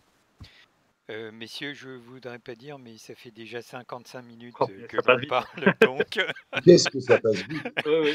donc par rapport à notre timing, voilà. Tu avais d'autres défauts, François, pour Eh ben pour non, le j'ai pas HZ? d'autres défauts. Après, comme l'avait évoqué Laurent, effectivement, la compensation mouvement peut créer quelques petits artefacts et malheureusement, j'ai envie de dire que c'est un mal nécessaire, hein. La fluidité parfaite n'existant pas lorsqu'elle est calculée par un processeur. Si j'ai choisi une Panasonic, c'est notamment parce que je trouve que la compensation de mouvement chez Panasonic est la meilleure de toutes celles que j'ai testées, dans le but Et d'avoir que une tu es image très, très parfaitement fluide. sensible à ça. Oui, oui, moi je suis très sensible à ça, hein. Alors c'est peut-être parce que j'ai un passé adolescent de gamer et que donc on était sensible à ça. Mais effectivement, donc moi la compensation de Panasonic est celle qui me convient le mieux.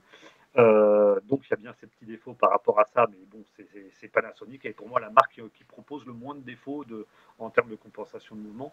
Donc non, à part le color banding, mais qui est inhérent certainement à la source, moi je vois pas de défaut particulier, ou du moins sur l'image, sur Panasonic GZ ou HZ2000. Avec Panasonic, tu as trouvé ta fenêtre ouverte sur le monde. Exactement.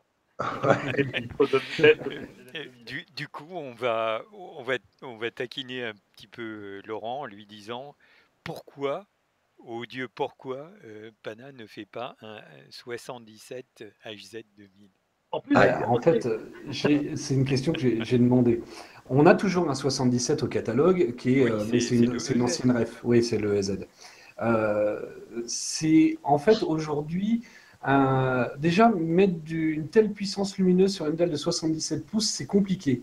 Ça demande une énergie, un système de refroidissement très conséquent qui, pour l'instant, d'après ce que j'ai compris, fragiliserait un petit peu les dalles.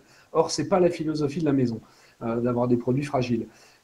Il faut comme je disais tout à l'heure, on ne sort des produits que quand ils sont vraiment techniquement complètement aboutis.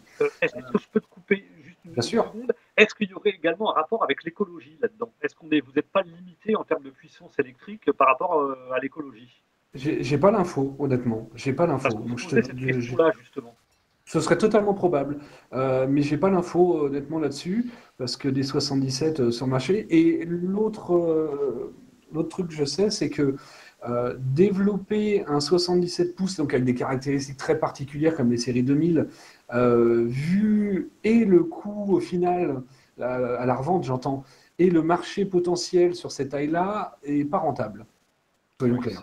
c'est un peu comme ça que je voyais aussi la Oui, chose. Soyons clairs, c'est pas rentable aujourd'hui. Il y a trop peu de marché sur le 77 pouces OLED pour qu'un tel développement soit fait. Attention, ça ne veut pas dire que ça n'existera jamais, hein. Je ne dis pas ce que je ne sais pas.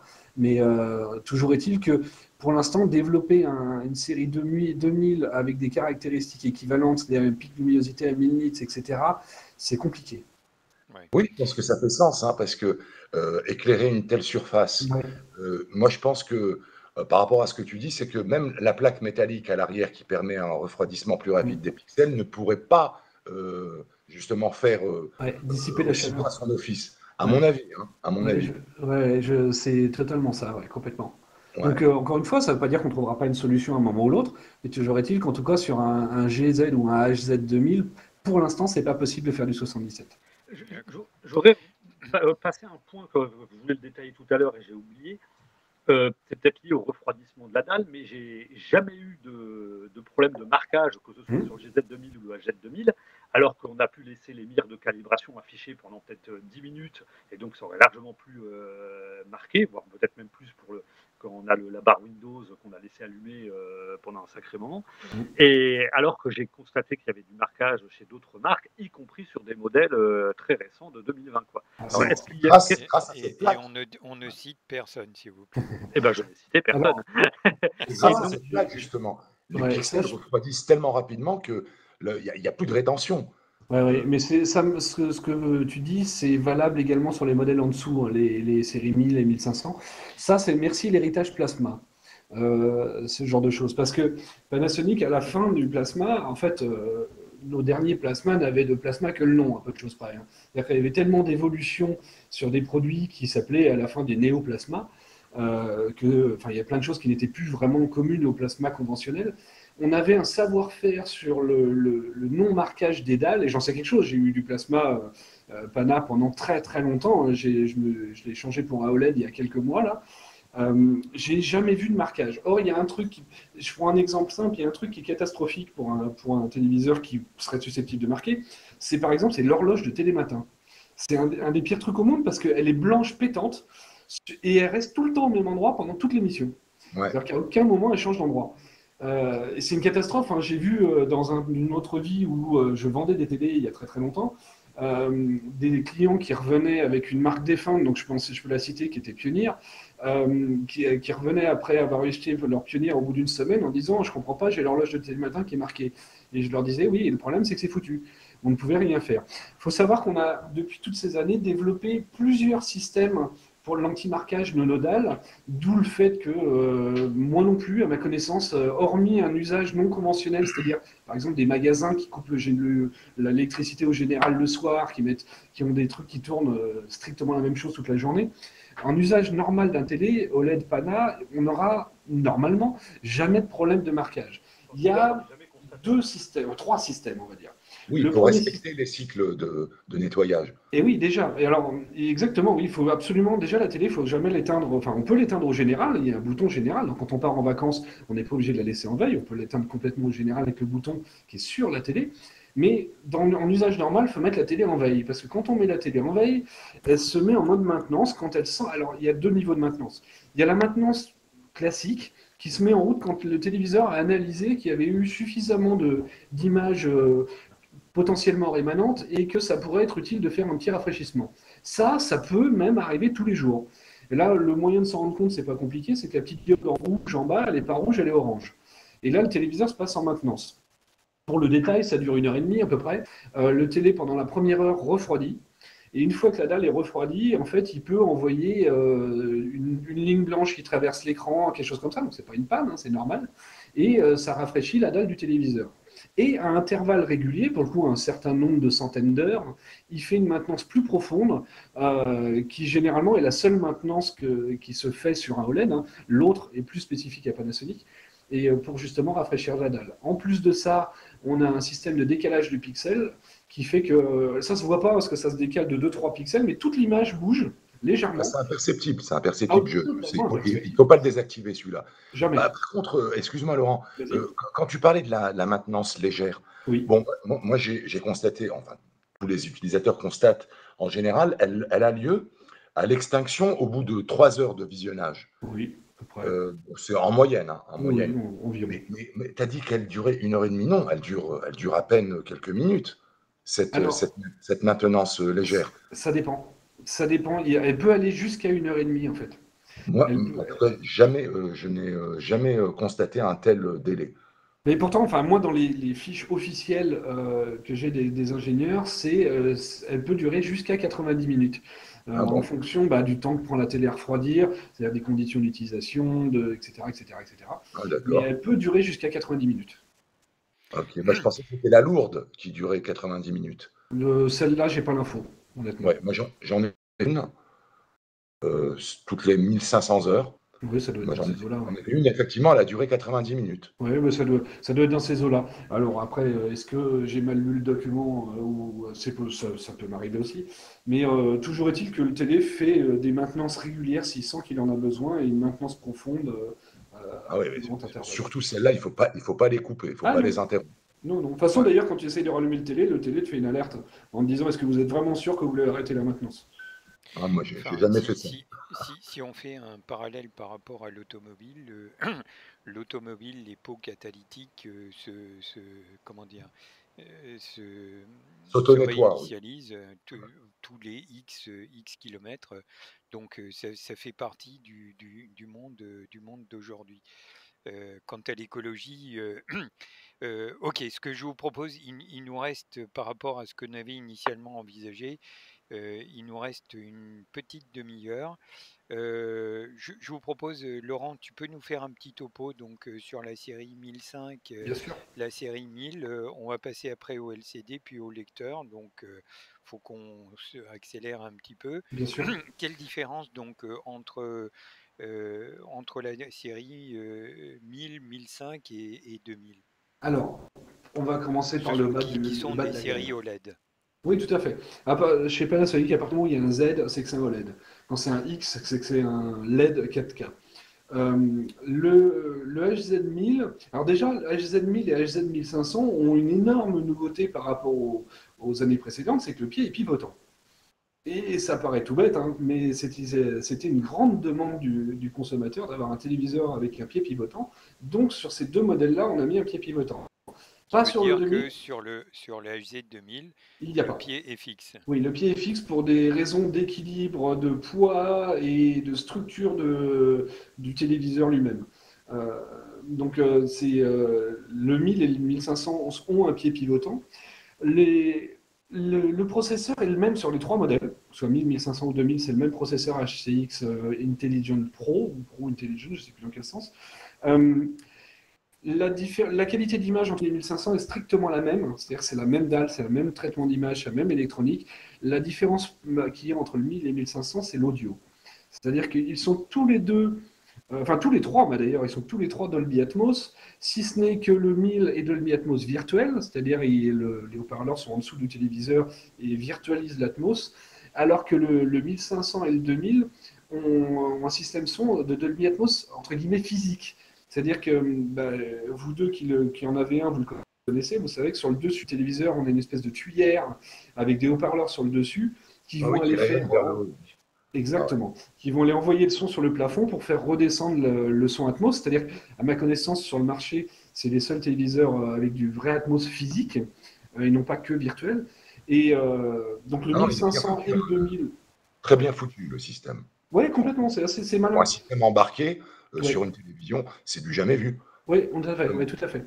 C'est malin. Et sur le 1500, en plus de ces tuyères qu'il y a derrière, il y a une vraie barre de son en façade, qui est donc un système, on va dire, stéréo, qui va virtualiser une voix centrale, contrairement au 2000, qui lui, pour le coup, a vraiment trois enceintes en façade, donc une vraie voix centrale, une gauche-droite et le système Atmos, en plus, et qui lui, pour le coup, est tuné, enfin, calibré par Technics. Donc le système audio est beaucoup plus haut de gamme. Avec son célèbre processeur Geno, Exactement, je qui savais que tu réduit allais le en parler. jitter, ouais, qui fait du bon boulot, hein. Ah oui, il marche bien celui-là. Il y a 42 brevets sur ce processeur tout seul, donc Ouais, ouais, si je ne me c'est trompe pas. impressionnant pour un système Ouais. sonore embarqué. Encore une fois, c'est ouais, chapeau, chapeau. Ouais, c'est un gros système. Et l'autre nouveauté, alors qu'on avait déjà l'année dernière sur les séries G, c'est que aussi bien le 1000, le 1500 et le 2000, maintenant on peut brancher un caisson de basse dessus. Alors un caisson de basse universel, enfin n'importe lequel, hein, nous on n'en fabrique pas, donc de toute façon le problème est réglé. On va aller switcher la prise casque en prise sub, donc on aura accès au réglage habituel d'un sub, hein, la fréquence de coupure, le level et tout ça. Et on va brancher un caisson de basse en filaire, donc, parce que le sans fil n'envoie pas cette qualité, primo à mon goût, secondo au goût des ingénieurs. Et on va alimenter un caisson de basse qui va aller rattraper les fréquences que le téléviseur n'atteint pas du fait de la taille de ses haut-parleurs, son volume de caisse, etc. Qui va épauler le système de manière fort convaincante, hein. Oui, tout à fait. Alors après, il ne faut pas aller dans la démesure. C'est-à-dire que si tu mets un caisson de basse à plus de 1000 euros sur un téléviseur, ça Ah bah risque d'être un peu forcément, disproportionné. forcément. Ah, Euh, forcément. il y a, je pense à certaines basses qui marchent fabuleusement bien, mais qui demandent un gros système derrière, du type des Moscades, des choses comme ça, qui sont des très très bons caissons, mais qui sont un peu disproportionnés. Faut équilibrer le tout, comme toujours. Jalil, puisqu'on est dans l'audio, on Ah, pourrait j'ai vu. éventuellement mentionner le ARC. Et puis en tant que représentant du groupe de testeurs des Blu-ray et Blu-ray UHD, vas-y, on ne peut pas bypasser le DTS. Donc Merci vas-y. Hugo. Ah, j'en étais sûr. J'étais J'aurais été j'étais en train surpris de qu'on ne ronger parle mon pas du frein. DTS. J'étais en train de ronger mon frein depuis tout à l'heure à ce propos justement. Voilà, bah, bon, en tant que testeur, mais aussi en tant qu'utilisateur. Bon, la plupart des VF, beaucoup de VF dans les Blu-ray UHD ou Blu-ray 2K, c'est du DTS, Ouais, on est d'accord. ouais. Et justement, je trouve assez surprenant que Panasonic reste fâché comme ça Eh avec le ben oui, décollage et des moi VF. aussi. Malheureusement. Alors, c'est une question que je pose régulièrement à mes chefs produits qui nous font remonter ça à nos ingénieurs. Je t'avoue que j'ai pas eu de réponse pour l'instant et je n'ai pas l'explication du pourquoi nos télés ne sont pas compatibles DTS. Au moins le passe-trou Bah oui. via ARC Oui. pour permettre justement à ceux qui branchent leur source directement à la télé de Mm. pouvoir récupérer la piste son DTS Mm. sur leur ampli, sur leur barre de son. Voilà, Ouais. oui, on se posait juste la question. Hein. Oui, je suis entièrement d'accord, C'est et j'avoue que à titre perso, je le déplore aussi. J'adorerais pouvoir te répondre. Mais encore une fois, ma philosophie fait que je ne réponds c'est pas quand déjà je ne ça. sais Moi, pas. je vais prendre ça comme une réponse. Oui, Voilà. non, mais j'ai pas de réponse, à mon grand désespoir. Bah, tant pis. François, tu voulais dire quelque chose? Bah, je pense que c'est lié certainement à des problèmes de droit de licence ou ce genre de choses, quoi. Mais bon, Aussi, effectivement, là, il faudrait plus voir avec les juristes qu'avec les techniciens, finalement. aussi. Totalement possible. Bien. Est-ce qu'on peut considérer qu'on a fait le tour de la question des OLED? Et ce que je vous propose, donc, comme il nous reste une vingtaine de minutes, je vous propose qu'on passe au LCD, là, pour le coup. De souvenirs, il y a trois séries LCD. Il y a une série 800, 900 et 940. C'est ça. Donc, quelle différence entre toutes ces séries? Quel type de technologie? Est-ce que c'est du rétroéclairage ou est-ce que c'est du Edge LED? Donc, quelle est la spécificité PANA dans ce contexte? Alors, c'est du Edge Alors, on va faire plus simple. On va repartir des séries. Euh, Déjà, toutes les séries sont compatibles comme les OLED avec tous les formats HDR. Ça, c'est une première chose. Elles ne sont pas IQ, attention. Elles ne sont pas Dolby Vision IQ, contrairement aux OLED. En revanche, elles ont une capteur de lumière qui va aller adapter l'image à la luminosité de la pièce. Et ça fonctionne aussi en Dolby Vision. Donc, quelque part, on a fait un peu notre Dolby Vision IQ maison quelque part, on va dire comme ça. Et ça fonctionne Euh, bien. Parce que pour oui, info, oui, tout à fait. Oui. j'ai pris un GX 830, c'est-à-dire l'itération 2019 à mon fils en 40 pouces. Et je constate que ça fonctionne très bien. D'ailleurs, au début, il ne voulait pas activer le capteur. Et tous les presets, il voulait du froid, du pimpant, du dynamique. Et puis, j'ai quand Ouais. même réussi à lui faire entendre raison. Et maintenant, il est en vrai cinéma avec les réglages qu'il faut, quoi. Température Ouais, ouais, chaude, bien sûr. etc. Voilà. Ah Donc, ouais, c'est bien ça. c'est un bon Ils LCD, ont... hein, le GX 830. Oui, oui, tout à fait. C'est des bonnes gammes, ces produits-là. Euh, la série, alors attends que je retrouve un petit peu. 800. La série Pardon. 800, voilà, je me rappelle où on en était. Notre série 800, c'est entre guillemets notre entrée de gamme en 4K. Je dis entre guillemets parce que c'est déjà un produit qui est plutôt très très sympa. Euh, alors contrairement, le seul dans la gamme à avoir une dalle 100 Hz native, c'est le 940. Mhm. Oui. C'est même une grosse nouveauté parce que des téléviseurs dalle 100 Hz native sur le marché, il n'y en a plus beaucoup. Il démarre au 43 pouces et les 43 pouces 100 Hz natifs, à ma connaissance, il n'y en a pas. Donc déjà, ça c'est une chose qui est plutôt intéressante. Et ça monte Sur jusqu'au 75 pouces, c'est ça? 75, Ouais. 75 sur le 940. Euh, Première différence, le traitement de la fluidité. C'est-à-dire que quand on passe du 800 au 900, on est passé sur un système qui est un petit peu plus performant. En fait, c'est tous du LED Edge. Ça, c'est une chose qui est sûre. C'est tous du LED Edge, mais on a rajouté par-dessus un système de dimming numérique, on va dire. C'est-à-dire qu'il y a un dimming physique par les bandes, du fait que les LED Edge, ça veut dire que les LED sont en bas. Et en plus, Enfin, par-dessus, sur les côtés, en fait. sur le nôtre, c'est en bas en l'occurrence. D'accord. Sur le nôtre, ils les ont mises en bas. Et puis pour le coup, si on se met dans des conditions un peu particulières, on voit vraiment on peut voir le rail de LED. Alors il faut charger pour arriver à le voir, mais on peut voir le rail de LED. Enfin, vaguement. On a un système derrière qui va aller générer numériquement des zones et en passant, enfin, j'ai pas le nombre de zones à mon grand désespoir non plus, mais en passant du 800 au 900, on passe sur un nombre de zones un peu plus élevé dessus. Le système de compensation de mouvement entre le 800 et le 900 est le même, c'est-à-dire qu'on a un système, enfin, vous savez que les chiffres de Hertz, moi, enfin, je ne suis pas très fan, parce que ça annonce des chiffres énormes, on est à 1600 Hertz sur les 800 et 900, Ce qui est dans, Ouais, enfin, voilà, ouais, ouais. moi-même je pense la même chose. C'est-à-dire que c'est encore une fois des calculs, hein, donc c'est des calculs qui parfois C'est peuvent être marketing. un petit peu marketing. J'en conviens. Cela dit, il y a un vrai impact, hein. C'est-à-dire que pour le coup, hein, le 940 est officiellement 2200 Hz. Il y a une différence entre le 2200 et le 1600. C'est pas la même, on n'a pas le même rendu. Mais bon, toujours est-il. Moi, je vous dis les chiffres officiels sur ce genre de choses. Sur le 900, on a un design qui est modulable en plus, c'est-à-dire que les pieds peuvent être positionnés soit aux extrêmes de la télé, soit au centre, comme sur le 940, hein. Il n'y a que le 800 où on ne peut pas le faire. Le 800, il a les pieds au centre, point, final, sur ce modèle-là. Ça ne peut pas être autrement sur ça.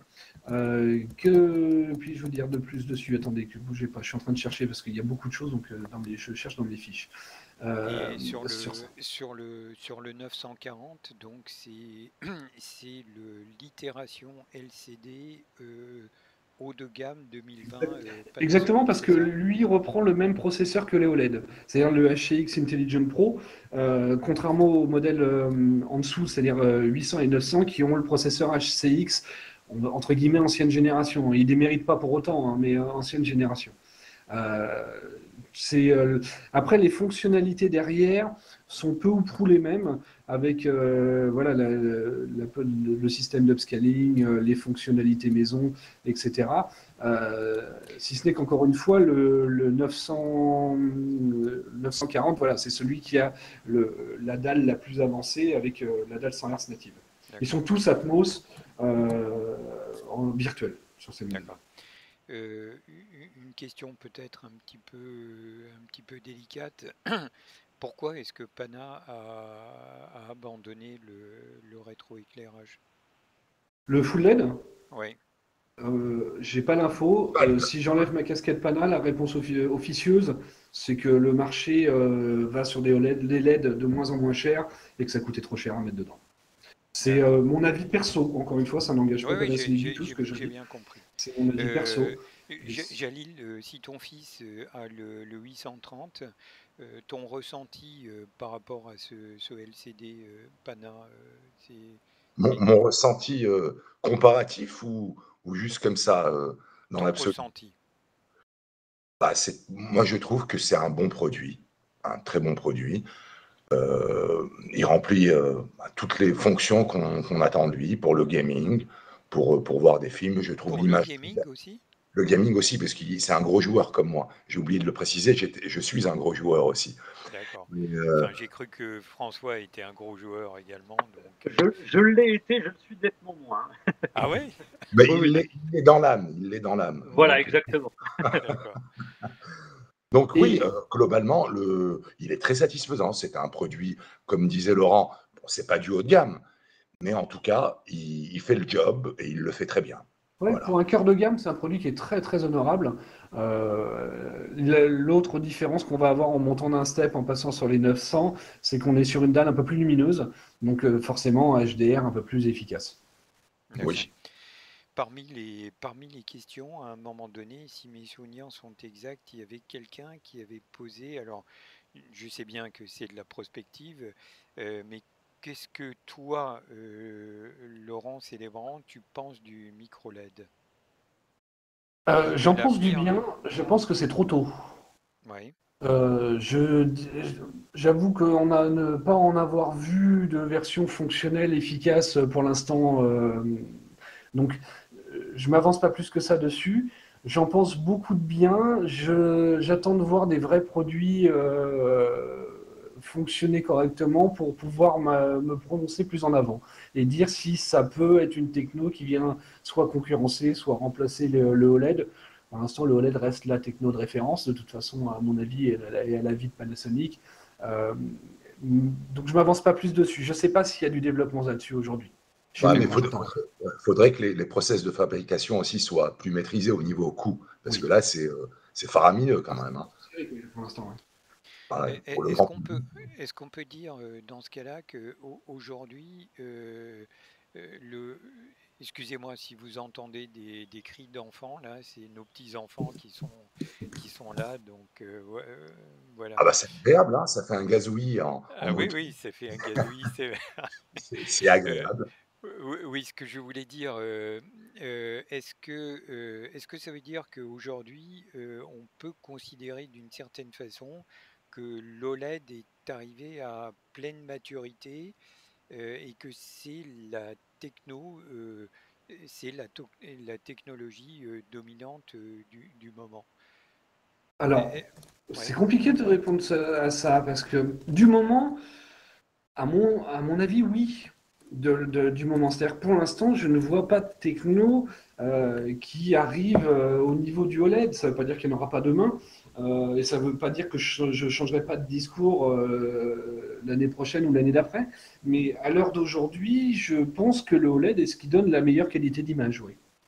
d'accord. Question subsidiaire, pourquoi Pana n'est pas rentré dans la 8K comme, comme d'autres compétiteurs par ailleurs? Je vais être méchant, hein, parce qu'il n'y en a pas d'intérêt aujourd'hui. Ok, bah écoute, ça répond directement à la question. Trop tôt, Il, moi je dirais que c'est trop tôt. Trop Oui, c'est tôt. trop tôt. Et encore une fois, je le disais tout à l'heure, Panasonic ne se lance dans une techno que quand elle est aboutie et qu'elle est pleinement fonctionnelle. On a été les derniers à arriver avec des écrans 4K sur le marché. Un an après tout le monde. Et c'était pas innocent. On l'a pas fait pour se dire on va regarder comment ça marche et puis après on va faire la même chose. On l'a fait parce que les premiers écrans 4K du marché, et là je ne cite absolument personne, j'ai personne qui me vient en tête, hein, n'avaient de 4K que le nom. C'est-à-dire, si on se rappelle bien, les HDMI n'acceptaient pas la 4K, le player interne ne lisait pas la 4K, etc.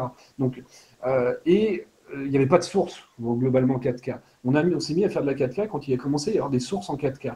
Donc, la 8K, oui, pourquoi pas, quand il y aura là, un intérêt à faire de la 8K. Je préfère qu'on améliore aujourd'hui ce qui existe en 4K que sortir un produit 8K qui n'a pas, je ne vais pas dire pas de sens, mais qui n'apporterait pas grand-chose de plus qu'un 4K aujourd'hui, quoi.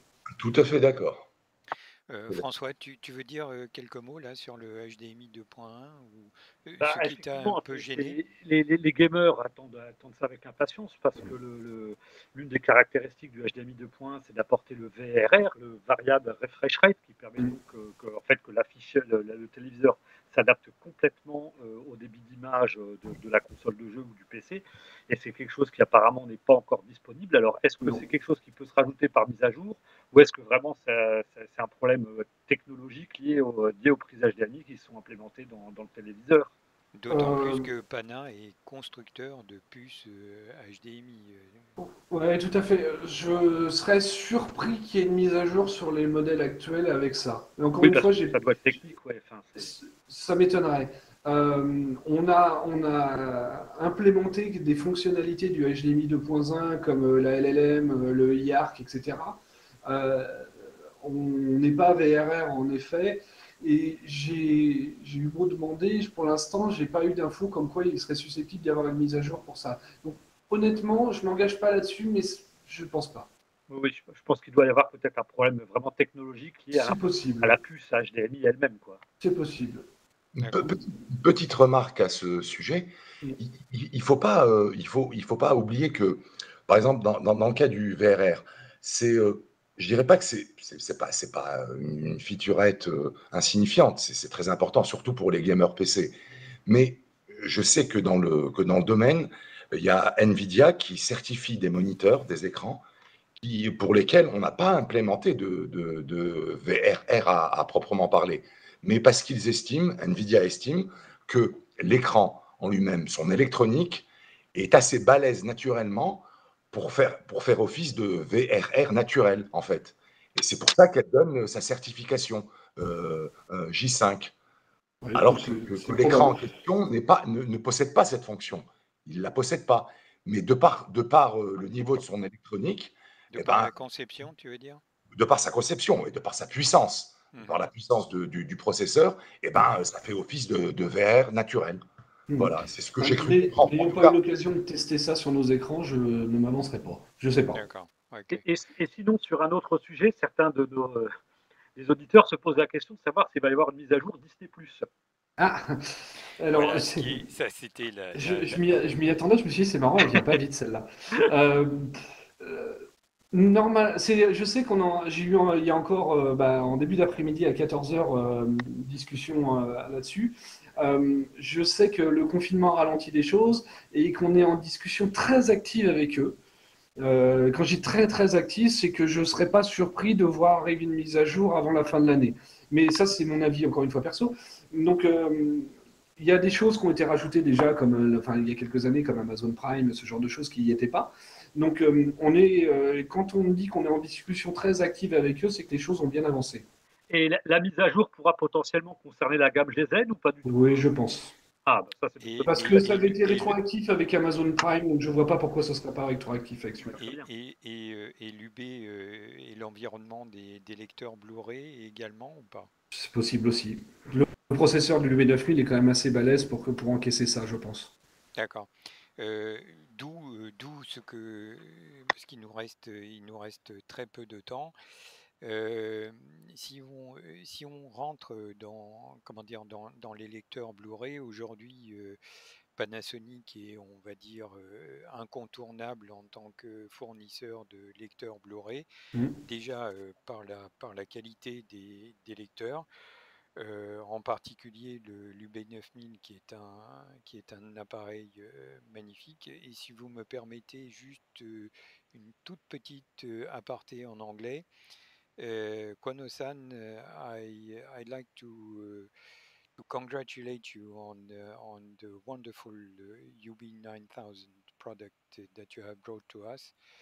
This is really a fascinating Blu-ray player, and again, congratulations to you and to all your team. It's really nice and very good job. Ça. Voilà. Ceci étant dit, Kono-san est le patron, le responsable de la division des lecteurs Blu-ray UHD.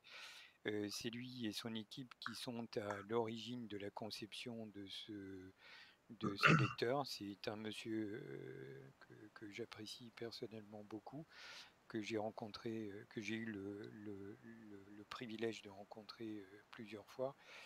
Euh, donc, en tant qu'utilisateur de l'UB9000, qui est un lecteur vraiment formidable, est-ce que tu pourrais demander à Kwano-san s'il serait possible d'avoir une petite mise à jour, parce que la dernière mise à jour de ce lecteur date d'il y a un an,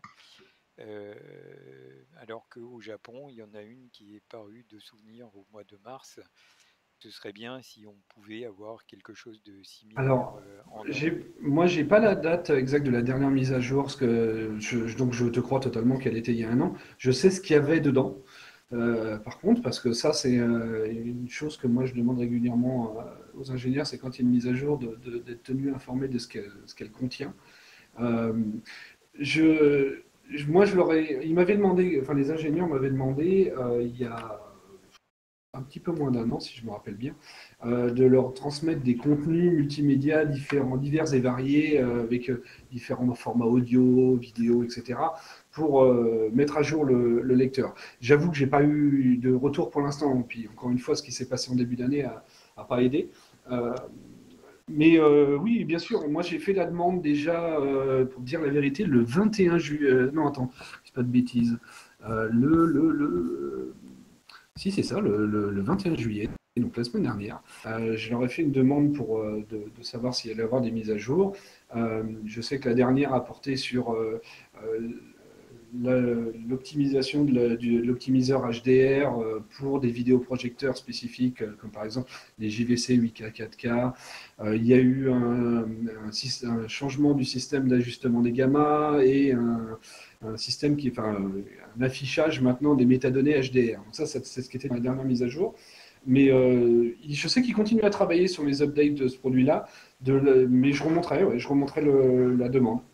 Je pense en fait, si tu veux, que ne serait-ce que symboliquement, le fait de publier une mise à jour permettrait, puisque finalement, ça va faire, cette année, il n'y a pas eu de nouveaux lecteurs. L'UB9000 est quand même quasiment emblématique aujourd'hui en tant que lecteur Blu-ray UHD de qualité, en particulier depuis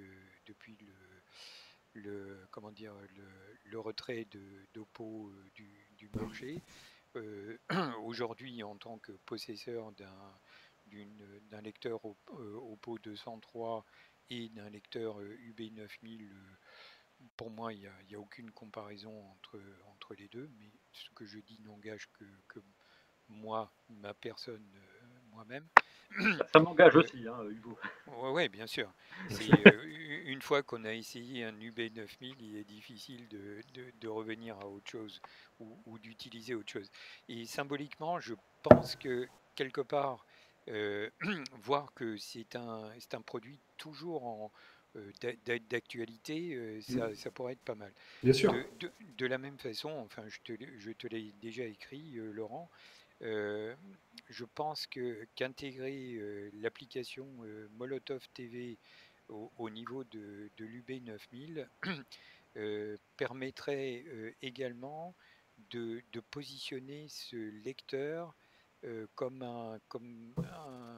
forme de lecteur multimédia un Ouais, une petit peu. centrale multimédia, oui. Ouais, ouais. Bah À écoute, côté, à ouais, je côté vois de bien ça. Netflix et d'Amazon Prime, Amazon Prime qui a été intégré donc l'année dernière, ce qui est une avancée, mais je pense que simplement Molotov TV, avec tout ce que ça ouvre par ailleurs, j'aurais tendance à c'est- c'est- ce serait vraiment un gros plus. Je ne sais pas ce Bah que écoute, vous en pensez, François et Jaline. Personnellement, je vais aller à contre-courant un petit peu de ce que tu dis, Mhm. mais sans aucune méchanceté, bien sûr. Non, non, non, mais C'est on est que tous là à parler comme. c'est qu'en fait, pour ce genre d'application, moi je pense qu'il y a des lecteurs et des box dédiés. Et finalement, dans un produit comme l'UB9000, qui est le flagship de Pana en matière de lecteur UHD, Blu-ray, c'est que il se suffit à lui-même. Il est déjà excellent dans son rendu, dans ses traitements. Je pense que ça serait un plus, bien sûr, pour ceux qui souhaiteraient l'utiliser aussi de manière un peu plus multimédia. Mais moi, moi, ce que je déplore le plus, en fait, dans ce lecteur, c'est qu'il n'y ait pas de sortie directe. Voilà. Donc, Oui, puis c'est quelque chose qui pourrait être facilement implémenté, ça, une sortie directe, oui, effectivement. oui, parce que c'est très important pour les puristes et pour les passionnés comme nous. C'est-à-dire que permettre, justement, quand on a une télé haut de gamme, de laisser le téléviseur faire le boulot d'upscale, de traitement d'image. Bon, l'Oppo là, c'est bien ça, j'ai jamais eu d'Oppo. Celui que tu as, Hugo, il Oui, dispose oui. d'une sortie directe. En fait, si tu veux, c'est ce que j'utilise sur l'Oppo, la sortie directe. Pourquoi? Parce que je n'aime pas le traitement vidéo de l'Oppo, mais l'Oppo est utilisé avec une télé. Alors que l'UB 9000, je l'utilise sur un projecteur JVC, donc D'accord. un 9009, et du coup, donc, si tu veux, j'utilise le traitement vidéo à plein. Bon, on va pas rentrer dans les détails, Dans le cadre mais, d'un projet, c'est mais différent. C'est si tu veux, différent. en sortie de l'UB 9000, je suis en upsampling, systématiquement en upsampling 444 et en 12 bits, de façon à positionner la sortie donc en UHD, donc en UHD 444 et 12 bits, de façon à avoir le signal le plus élevé en termes de qualité en sortie de l'UB 9000. Alors qu'au contraire, sur l'Oppo 203, j'utilise la sortie directe pour faire un traitement au niveau de la télé, sachant que les deux ne sont pas situés au même endroit. Oui. Voilà. Bref, Laurent, est-ce que tu Hmm. penses il serait possible de pouvoir dans l'option menu de l'UB 9000 positionner une sortie directe? Sur le papier, rien ne me paraît impossible. Maintenant, est-ce que c'est une volonté de le faire des ingénieurs ou pas, je ne sais pas. Mais moi, Bien sûr. je remonterai l'info. Oui, d'accord.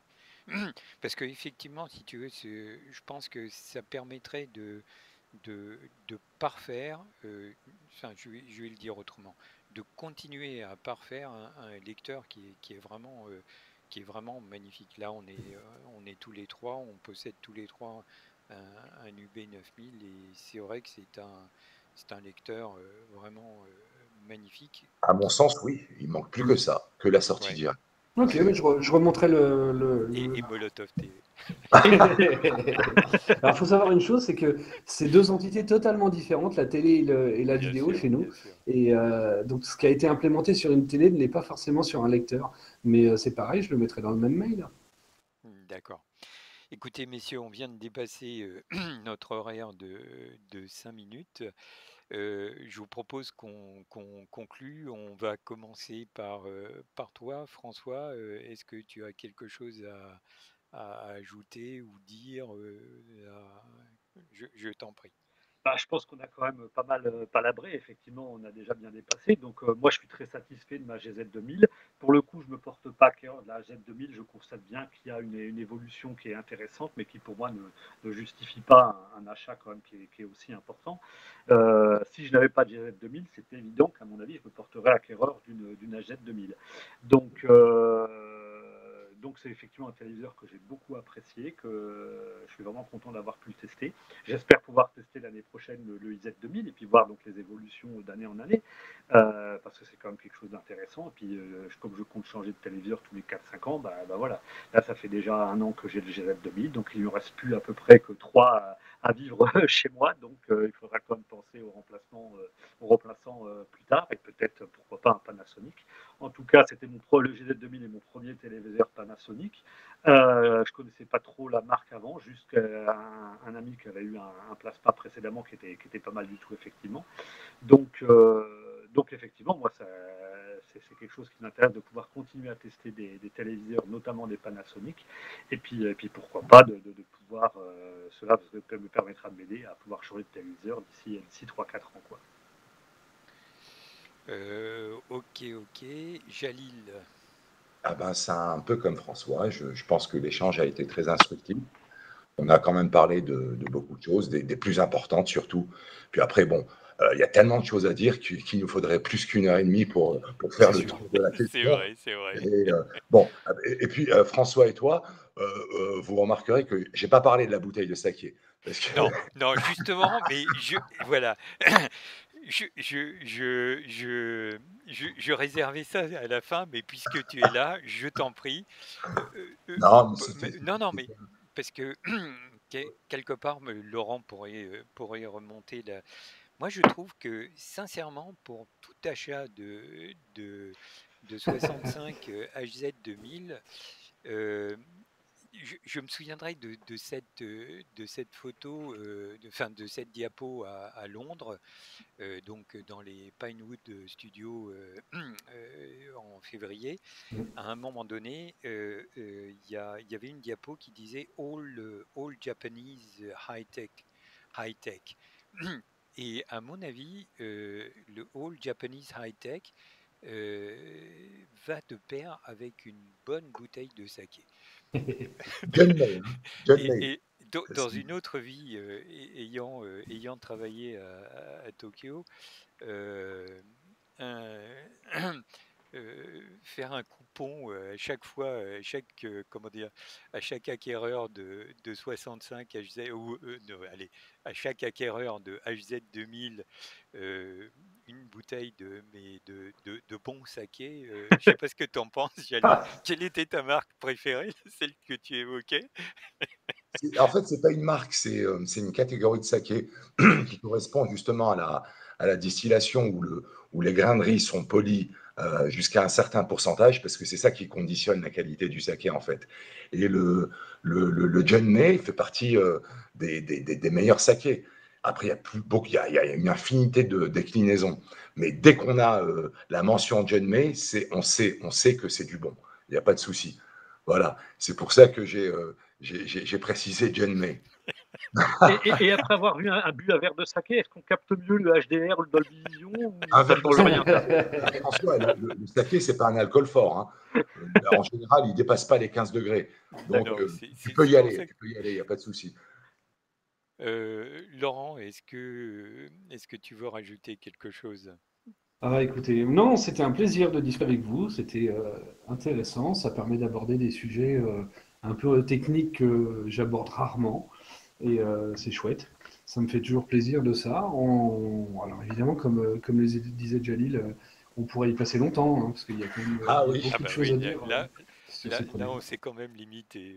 Oui, ah ouais, parce qu'il y a toujours des choses à dire sur ces produits-là. Mais primo, ravi de votre test, des retours que vous avez fait du produit, parce que en effet, il y a un gros travail qui est fait dessus d'année en année pour essayer de tutoyer l'excellence, ce qui est pas possible hein, dans la vraie vie, mais la perfection en tout cas n'existe pas, mais Bah, ça rimerait à s'en rien. rapprocher le plus possible.